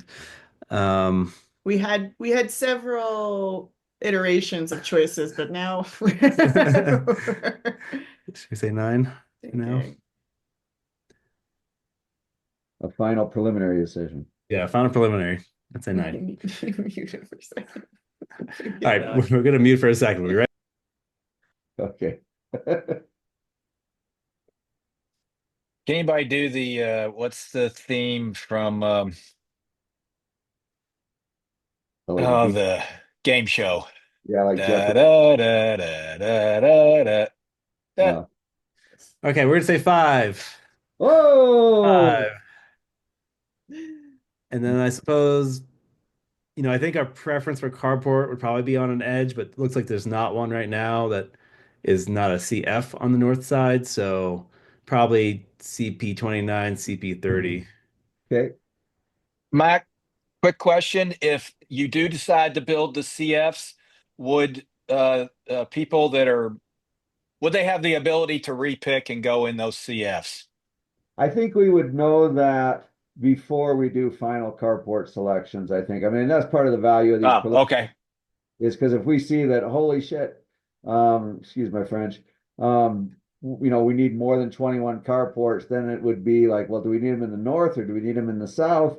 And if so, where do we, what do we do? So there would be, I think some, I think we would probably know that, and people could rearrange their selections, with that knowledge in mind.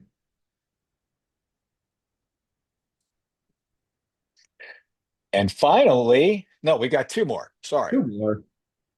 You switched the colors on us. Yeah. So Rejoice and Noah. Lot 2. Okay. Somebody on the west side. The west side is very nice. The west is the best. What instrument do they play again? You told us earlier. Saxophone. Oboe. Saxophone is. Yeah. And so what was your motivation to pick number 2?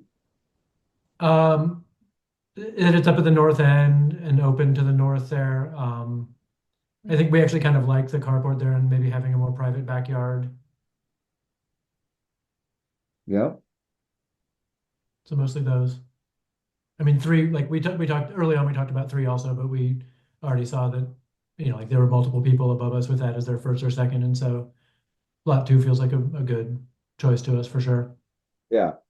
Yep. Well, good. Join us in the hot tub. Yes. Exactly. And then for a carport, like 33 or 32, like Rejoice was mentioning that Archie said something about possibly having 3. So like we're fine with 32 if that 33 one ends up being taken by Archie and Joan. But okay, so you just want 1 carport, and I haven't done that yet. Okay, yeah, so just whatever as far to the north in that set as we can. Yeah, we'll put you in 33 for now. Okay. with the understanding that, yeah, this is Archie and Joan, Yep. and yeah.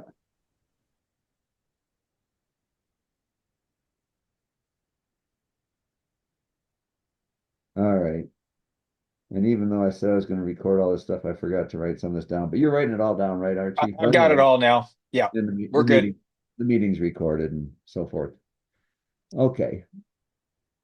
All right, good. And then fabulous. Pat and Carol. Yeah, we're trying to pick between lot 4 and lot 9. Lot 9 in favor of the more southeast orientation, but concern about it being the former field, septic field. And not being good stable soil. Yeah. Yeah. Well, I mean, a couple of things. Lot 4 is more southeast oriented. 9 is, slightly tilted to the west. This is more tilted to the east. I guess, and I guess And the site people that, like, I just met with them again this week, and I said, I've been telling everybody that all these lots, that are where the septic field are, those are all going to be just fully as good as any other. And they said, yeah, that's right. They'll all end up getting graded out, and any kind of poopy soil removed, and and they'll all be good. But anyway, that's so I did confirm that this week with the dirt company that was out here kicking dirt with me, walking around looking at stuff. So I think that all those should be the same in that regard, regardless of the fact that a septic field used to live there. But anyway, just a little information. yeah, I don't know. Okay, probably lot 9, and it'd be in proximity to the lot 8 would be great to catch the bocce balls that get overthrown down, across the alley there. But lot 9 is probably our choice. Okay. And then we would like to have 2 carports. We'd like to have one on the wall because we have lots of toys. Yeah. So, Well, these ones are open here. perfect. Put you there. Yeah, give us some toy space. Yeah, and it's not great toy space, but I've definitely got all my skis and ski poles and crap over on that wall, so I really like having it. The closets are pretty good size though, right? Yeah, they're pretty nice. I mean, I've got, like I said, we've got, in just one closet, I've got a 16-foot raft, a 13-foot raft, a 12-foot ducky, and most all the gear that goes with them, not the frames. Those are hoisted up onto the ceiling. But Mac hates the water. yeah, I don't like all this nature around here. It makes me tired. All right. All right. So that's Yay. the end of today's main event. Mac, I'll tell you what, I'm gonna, in the interest of time, but we are running short. Um, if there's any pressing questions, I'll thank you, Carol and Pat. I will entertain them now, or we'll just press on, and we will have a quick feedback at the end on the process. So I don't see any hands. Mac, why don't we go into Sasha's next got her hand steps? up. Oh, I Sasha's missed got it. Yeah. I'm sorry. Yeah, I just raised my hand, Archie. So we are not obligated for these final choices until the purchase agreement. Is that correct? This will come before the purchase agreement, because this will be reflected in the purchase agreement. What lot you pick will determine how much you pay, and that'll be reflected in the purchase agreement. And I'm not sure exactly as these 100 different details fall into place before we break ground exactly the order of them. But you will make a final lot choice shortly before the purchase agreement. I don't know if shortly means days or weeks or months, but but that choice will be reflected in the purchase agreement. It'll say specifically, you're buying this lot and you're buying this home, and this is what all that stuff costs. I just want to really be clear on this, that we will have a final price, a final placement of home before we need to commit. And to me, in the back of our heads, I guess, the purchase agreement is when we have to make the final choice. I just want to be clear on that. Yeah, and I would strongly clarify that everybody should already be 100% committed. You know, that this is already a project where we are relying on each other and each other's commitment to fully go forward. In terms of the legal commitment to, to sign the contract, yes, those pieces will be in place before that. But we are all, jumping off this cliff together, as it were, or, embarking on this voyage, together in a self-dependent kind of way. So it would be, incredibly detrimental to everybody else that is all on this team together to have people at the end say, never mind, I'm out of here. So in my view of all this, and hopefully the way it's been communicated for all these years, becoming a phase 2 home buyer is a commitment already made. Right. Well, I'm glad you said that, because we will not be able to commit until we see the purchase agreement and the amount. I mean, I think most people on here know that David and I are extremely committed to P2. However, the deciding factor is when we're going to see what the final price is, where the house placement will be, and everything. So I just want everyone, all my P2 neighbors, to know that we are committed. However, we will not know for sure until we see that final purchase agreement. The price is on the purchase agreement. For sure. It will be. Yeah, we know Oh, that. yeah. But I'm saying we can't commit before we see the purchase agreement. I don't think I'm alone here. I mean, we kind of have a limit to how much we are willing and able to spend on a P2 home. Just as you, Mac, the developer, knows how much of a, profit you'll need to make, to commit as well. So I just want to let all my P2 neighbors know that. Yeah. Well, I'm fully uncommitted. I've been committed for 30 years. We're making this sucker happen. We are making this happen. Well, I have to be with Sasha there too, Jess and I. We have to see how much it costs. It's definitely a big factor. I mean, if it goes 200,000, 150,000 over, then we have to review it. So I get that. If everything blows up in prices, that we've been communicating as estimates, if those are no longer at all accurate, I get that. But hopefully, if things stay about the same, that people are, fully on board, because we're all, self-reliant in this. It is also possible a few of these could come in slightly better priced. We don't know that yet. Yeah. And it depends on the choices we make, like in SRT and whatnot, if every house comes standard with nicer finishes or nicer window wells or whatever, then, that could move things. But anyway, hopefully, the price estimates will hold pretty steady, and everybody will be able to, fully embark on the voyage together, and we'll get there. So are you taking some feedback now, or where are we? No, well, boy, I think that was somebody telling me to move on. So Archie, let me just interject here real quick, if I could. So we've got 8 minutes to go. We've got 2 segments of the deal.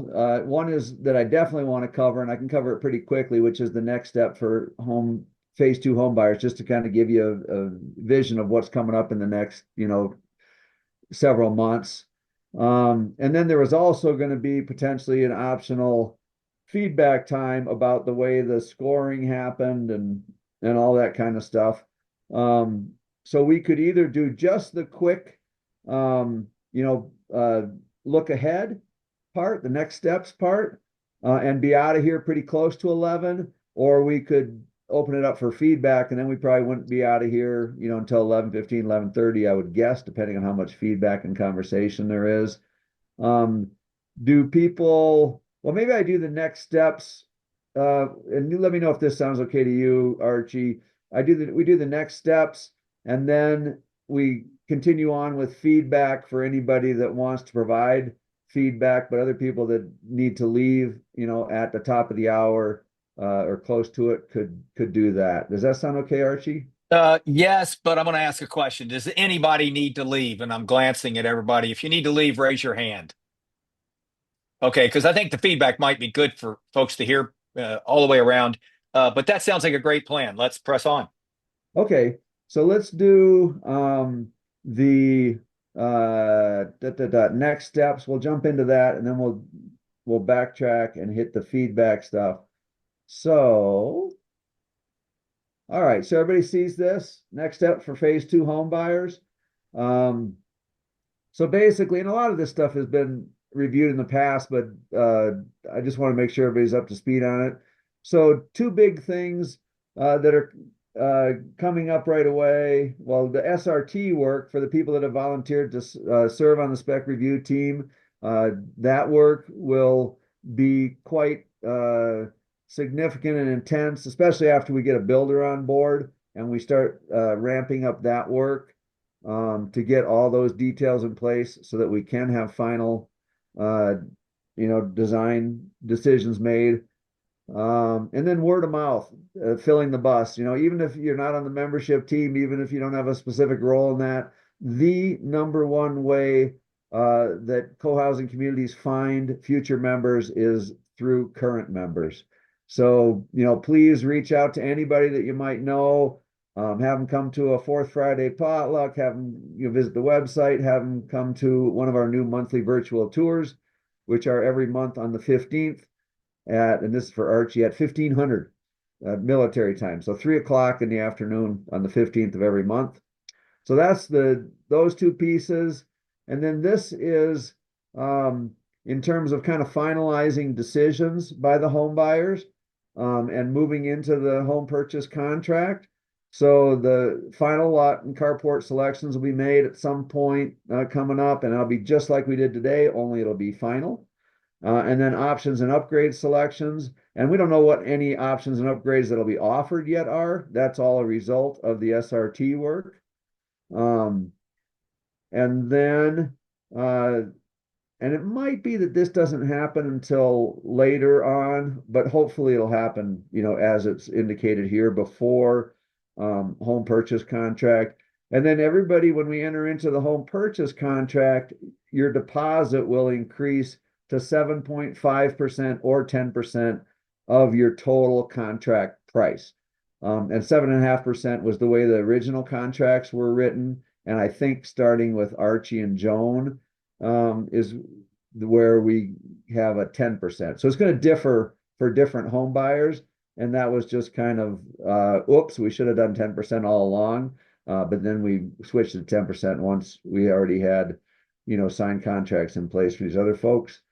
And then we enter that home purchase contract. And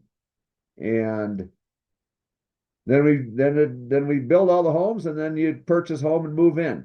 And that's what's going to happen eventually. There won't be a whole lot for home buyers to do while the homes are being built, unless you happen to be the assistant project manager. Then there's going to be a ton for you to do. But otherwise, that's the plan. So any questions about that path forward?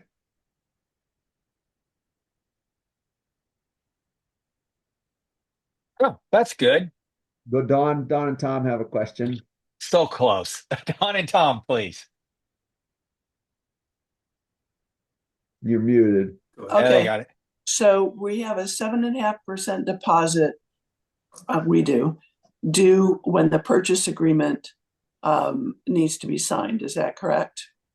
Yeah, and it's not. So let's say you buy. I'm just going to do this for easy numbers, but this is not for real. Let's say you buy $1 million house, right? So your total number would be 750 or 75,000 would be your deposit on $1 million house, and you've already put in 13,000. So if you have to bring that up to 75,000, your 13 already counts. And so you'd have to put in an additional 62,000. And again, Right. buying $1 million How house. about our early Bird discount. early bird discount? That comes at the very end. Oh, That okay. doesn't get taken off your deposit. That gets taken off your home purchase. How much was that we gave for that? You had a $10,000 early bird discount. Okay. So when your total price, let's say your total price of your home was $1 million, like I just said, even though that's fiction, then you would only pay 990. So the early bird discount comes when? At the end. At the very bottom here, when you purchase the home. So that's our mortgage, in other words, would be minus the 10,000. Yeah. I mean, your purchase price would actually be, instead of $1 million, it would be 990,000. And so your deposit would be slightly less, because it's 7.5% of 990,000 instead of 75% or 7.5% of $1 million. But that's negligible. But you get the discount on your total price. Okay, I have another question. Thank you, Mac. The other question is, how much notice will we be given, do you think, when we have to come up with our 7.5% deposit? As we're closing in on things, I'm going to continue to communicate with everybody. Much like this, that right now we're looking at this being, we're shooting to break ground in the spring. So we're shooting to break ground in, late March, April, something like that. So, I'm giving you, and that would mean we'd enter into those contracts probably in March, so that's when the deposit would be due. So I'm giving you, several months out right now. But, we'll continue to communicate and refine the time estimates as the 100 pieces that we have to resolve before we break ground get checked off one at a time, and we get closer to that. So the deposit is due when the ground is broken, is that? Well, shortly before we break ground, when we enter into the home purchase contract, these two things happen simultaneously: the increased deposit to 7.5 or 10%, and the enter home purchase contract. And those happen, when those happen, I want to guess, a couple weeks before we break ground. Okay. 2 to 4 weeks. That's a rough ass guess. Okay. And then how long from breaking ground to the actual purchase of our home do you estimate? Well, it depends on a couple things. In phase one, the very first home got done 5 months after breaking ground. I'm told that things have been a lot slower lately because of all the COVID, mayhem with the construction industry. It's been hard to, there's been supply chain issues, there've been labor issues, all that kind of stuff. But it seems like that's getting better, that houses are getting built faster. So right now I'm planning on the first house being done like 9 months after we move in. And the county has new regulations that make it more difficult to get done quickly too. So I'm counting on 9 months, but that would be the first home. So the other thing is dependent on the first thing that's dependent on is how the whole construction industry is moving, how fast it's moving, are there supply chain issues, labor issues, that kind of thing. And then the second issue is, we'll be building the homes in some order, so one house will get done first, and then the second house will get done, a couple of weeks later, and then a couple of weeks later, and a couple of weeks later. Every couple of weeks, a new house will get finished. So it'll depend on where you're at in that order. And I have no idea what order the builder is going to want to build houses in at this point. That whole strategy will probably be based on construction economics. What is the most economical way to get all these 14 homes built? Maybe it's just, in phase one, it was mostly you start at one end and you just go boom, boom, boom, boom, boom in a row up the pathway. So it was based on geography. Maybe that's the way it'll happen in phase two. I mean, in phase two, if we haven't sold all the seats on the bus, then I would say that the seats on the bus that aren't taken yet, that maybe those houses would go last, because then that would create an opportunity for the people that show up late in the process to pick what house they want. You know, we don't start building a Juniper and then they show up and they say, oh, I really want a Ponderosa. So that might impact it. So again, there's a number of moving pieces that would determine. But I think between breaking ground and the first home, 9 months, the breaking ground and the last home, 15 months. That's a rough guess at this point. Okay, thank you, Matt. That helps out a lot. Yeah. And we don't know whether we're building south to north or north to south yet either. So Right. Yeah. yeah, so that'll make a difference. I would really encourage everyone though to read your current contract, and also Mike has given us the purchase agreement contract, and many of these questions are addressed in there. In fact, Yeah. most all of them. They're well done. So, and on Tom this has- slide, are there any more questions? I thought I saw Sasha and David, but I don't see a hand now. So I'm going to guess you don't have it. Don and Tom, you have No. one more. Oh, Go ahead. sorry. Go ahead, Sasha. I was just going to say, Mac, answer our question. Thank you. Now, let me ask you particularly on the sorry. I'm sorry. Hang on. Whatever the question is, it really choked you up. So it got to be a good one. So, lots 3 to 11, are they going to be stair stepped? Good question. That's Yeah, that's well, 3 to 11. I mean, the main concern is really like 1 to 6. Is the lower part of the cluster has a grade of about, I want to say 3 or 4%, and the northern part has a grade of more like 6 or 7%. So they're both very mild grades, but they are, you know, it is a little bit steeper towards the north end. And so one of the things that's on our design to-do list is to figure out with Matt, you know, how does that transition happen? You know, is a retaining wall necessary? Or like in phase one here, we got the same slope here on the north wing. It's not quite at 6%, I don't think. I think it's more like 4 or 5%. But there's no retaining walls. You know, the landscaping, you know, it just kind of sort of terraces down in a gentle sort of way. But anyway, that's a detail yet to be determined, whether there'll be retaining walls necessary or not, to accomplish, you know, kind of a smooth transition along the way and relatively flat lots and all that kind of stuff. And there'll be some of that on the backyards of, you know, the east lots as well, because there's all those arroyos there and stuff, and so that's all going to get filled in to some extent. But the house and the backyard and the natural landscape, somehow that all that transition has to be worked out in detail yet, and that's a little, you know, that's not finalized or known yet as well. And those top lots, from the top to the bottom of the lot, like lot 3, is about a 5-foot drop, and it's really similar to P1, you know, within about a foot. So Max, you know, if you go look at P1, you're going to get a pretty good feel for what that's like. And did that do it? Thumbs up, Don and Tom? That worked? Okay. And I think that's the last question for this. So here's what I'm going to do.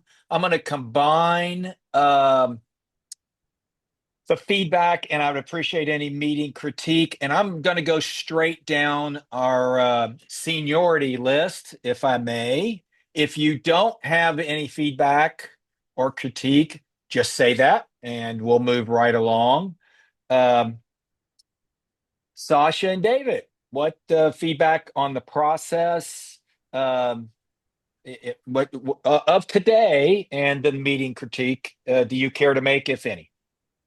Well, I think both of us appreciate all the information we got ahead of time instead of getting a surprise at the meeting. It really helped us think about things and help make decisions and everything. And I appreciate Matt clarifying that the deposit's going to come at the same time as the purchase agreement. So no decisions will be set in stone until that time. And I appreciate all the information you sent to Archie with this pretty home or whatever it was. Oh, pretty good house. Pretty good house. Everybody, So, I get the book. It's a great book. okay, and we love information, as much information as we can before a meeting. So thank you for that. Yeah, I would second that for Mac. David, anything?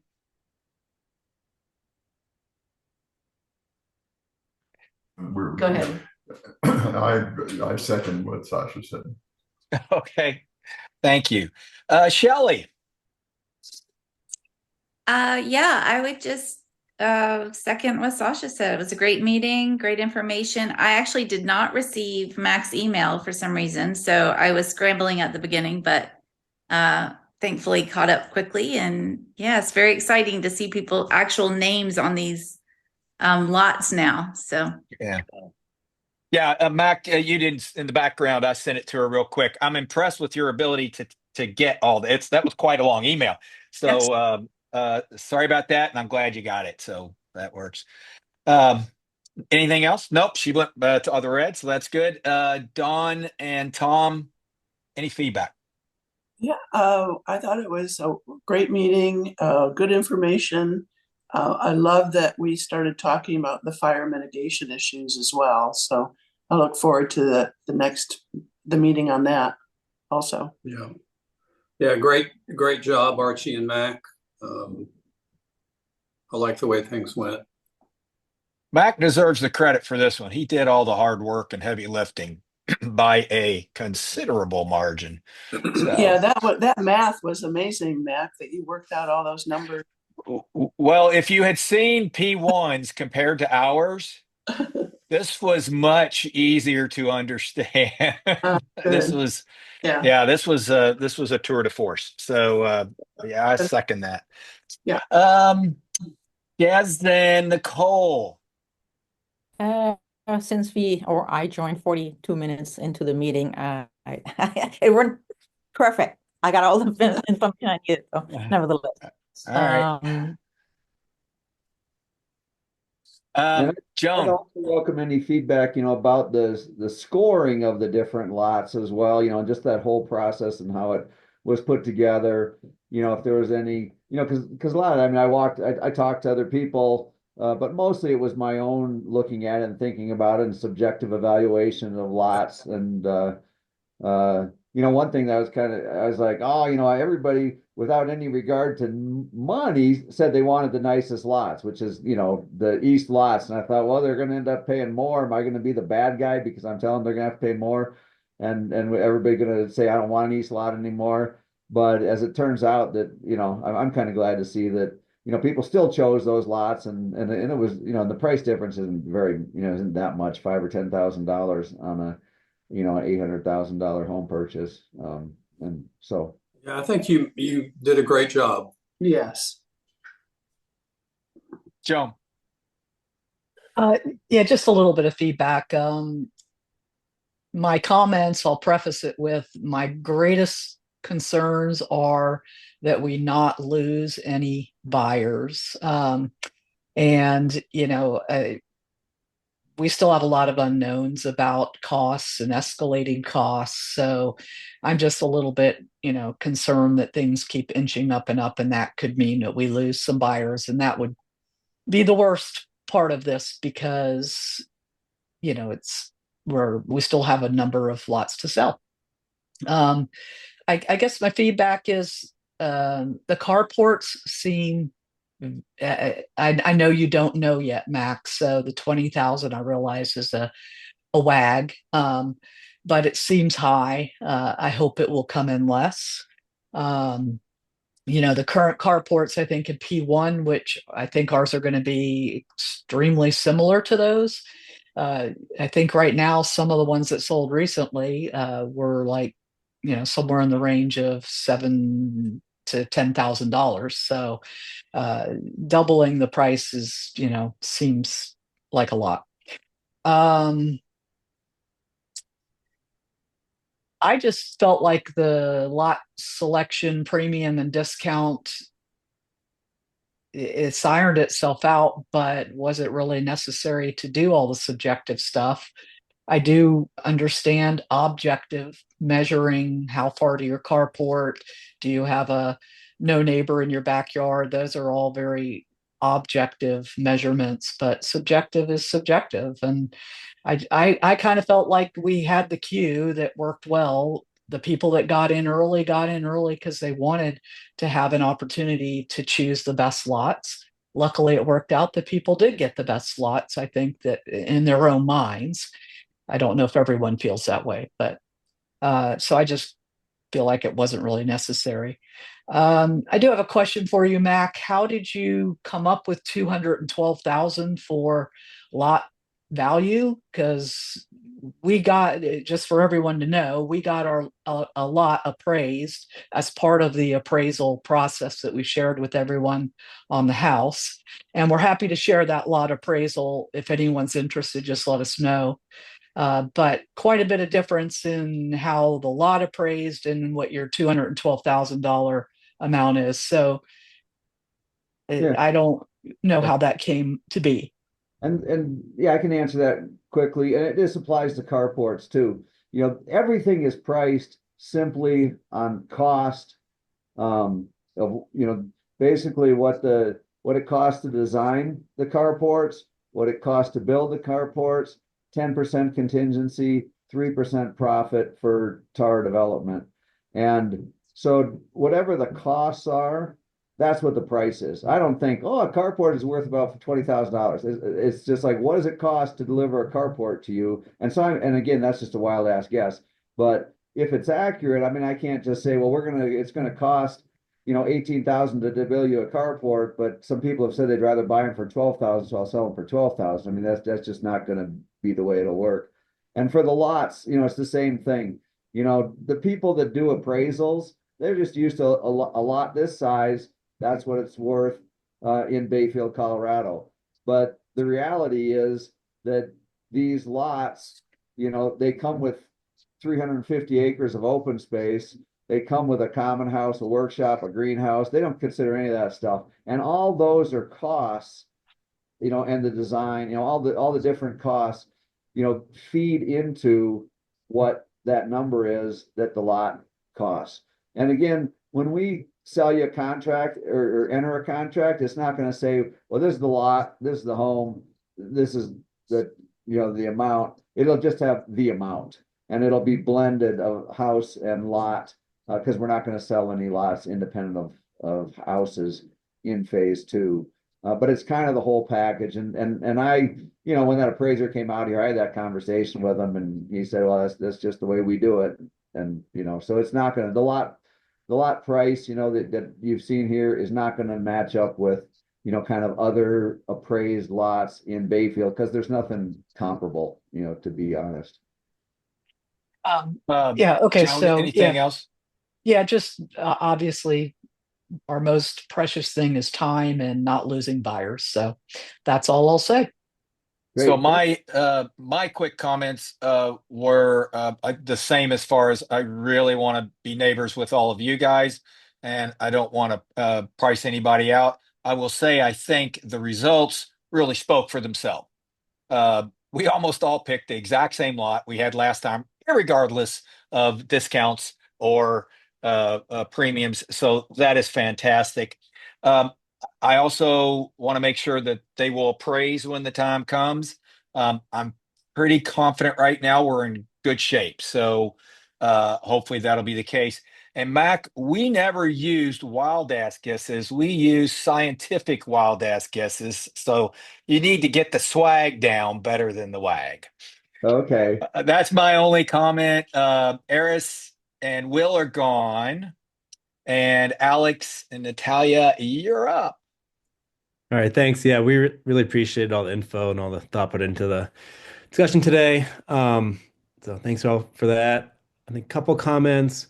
One is I would love for there to be some opportunity for kind of us to bring agenda items to some conversations with this group, whether that's, you know, talking about fire might be one, and might be other things that come up kind of more about maybe living, you know, how we live at Heartwood and questions about that experience and sort of how things are functioning there. And maybe it'd be nice to have some time for that. I know we have a lot to cover in these meetings, but it would be great to have some time that goes beyond just the details of the construction as we have questions come up as we're kind of moving through this process.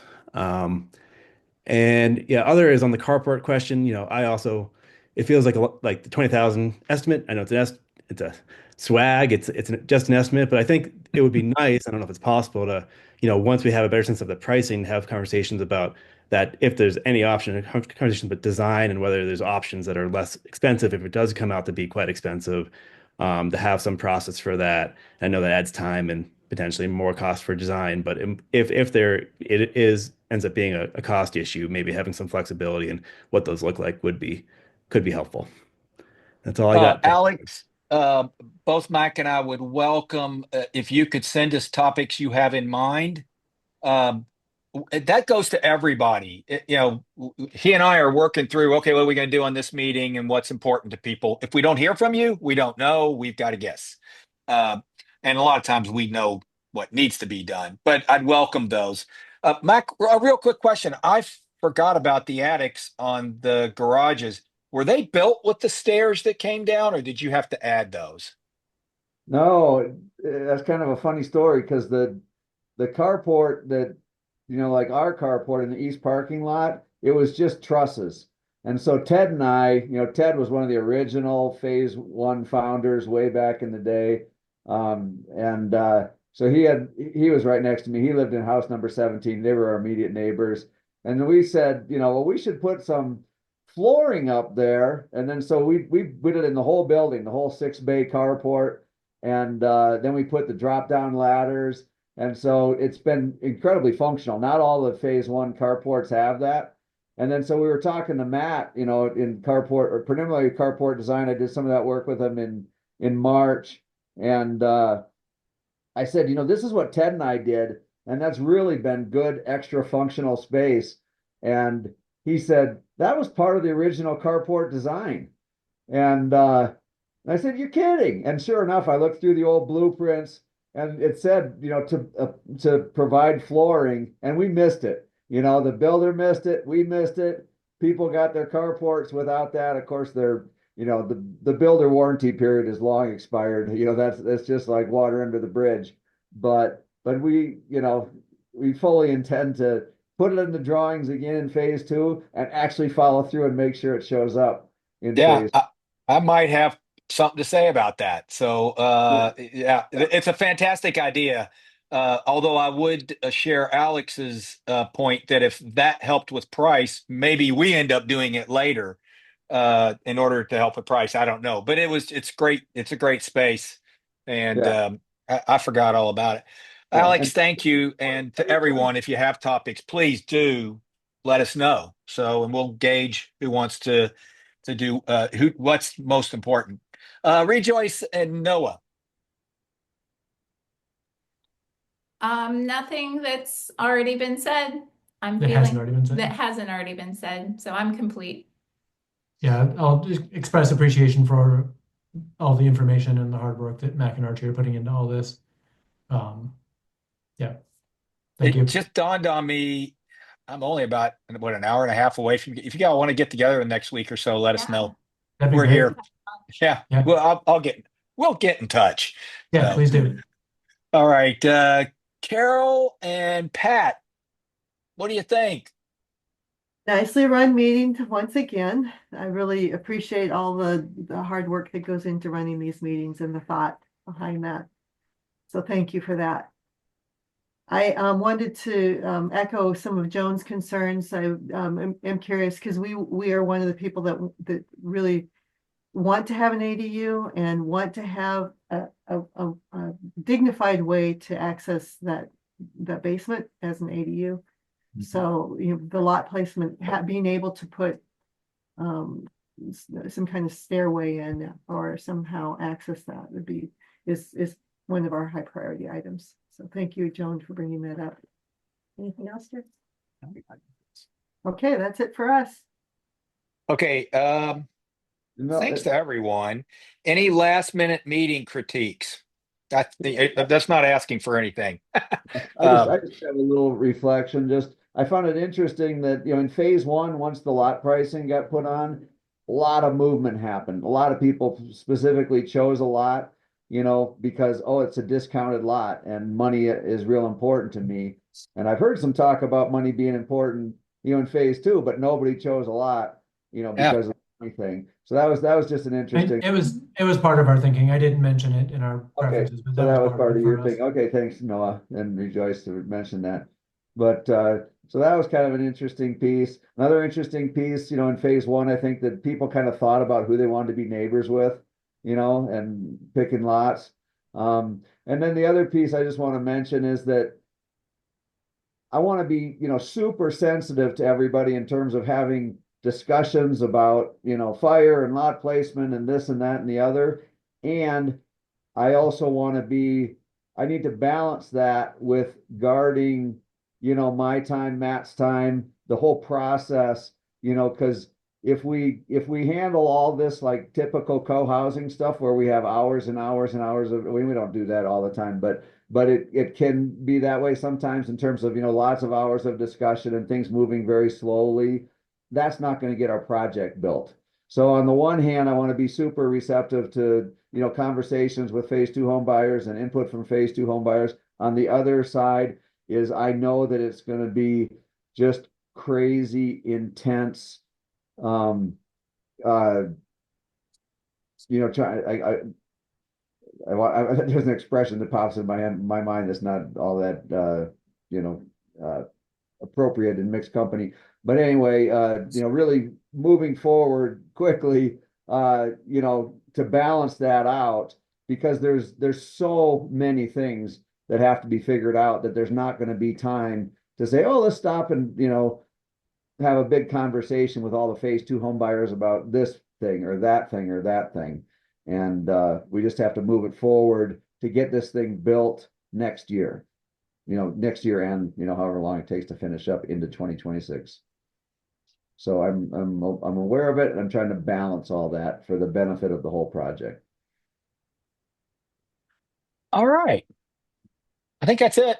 I'd like to have any of you as my next door neighbor. So P2 is not P1, but we are a lot alike and we all have our differences. Same thing goes with the house too. We didn't think people would end up in the Ponderosa, I think.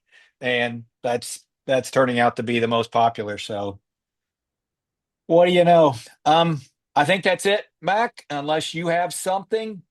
And everyone, goodbye. Have a wonderful Thanksgiving. And we will see and talk to you soon. Mac, I'm going to stay on a minute. Okay, I will too. Happy Thanksgiving, everybody. Thank you, everybody. Bye all. Fabulous participation, fabulous input. Thank you. It's great to see everybody too. Bye. We have one more thing. Go ahead, Pat. Yeah, go ahead. So we reconsidered our lot. I think we're going to go switch to lot 4 for a couple of reasons. So instead, Oh, I know why. You want to live next to us. That's right. Mac, is that okay? I can just make Sure. a note when I send it out. Yeah. So Pat and Carol up to number 4. Yeah. But then that also moves our spots, the car spots. So that would be removing 36 and 36 and 37. Right. Two. Switching it to. I don't know what's available. We did really want a wall, but I think the walls are gone. Yeah. You can keep your fingers crossed. He may build those other ones, but anyway, until then. I think there was 2 remaining. Yeah, I just moved them up here. Oh, I'm not sharing my screen, but yeah. So you'd end up with the 2 of the center ones up in the north, and and then I moved your name up to the north end too. Sounds good. Yep. What are the numbers, Mac? I can't see them. So of the carports. Yes, please. That's the 4th and 5th one down, I think. That's right. 31 and 32. 31, 32. Yeah. Cool. We will talk to you guys next time we come down to visit our daughter. We'll figure out a reason to get together again.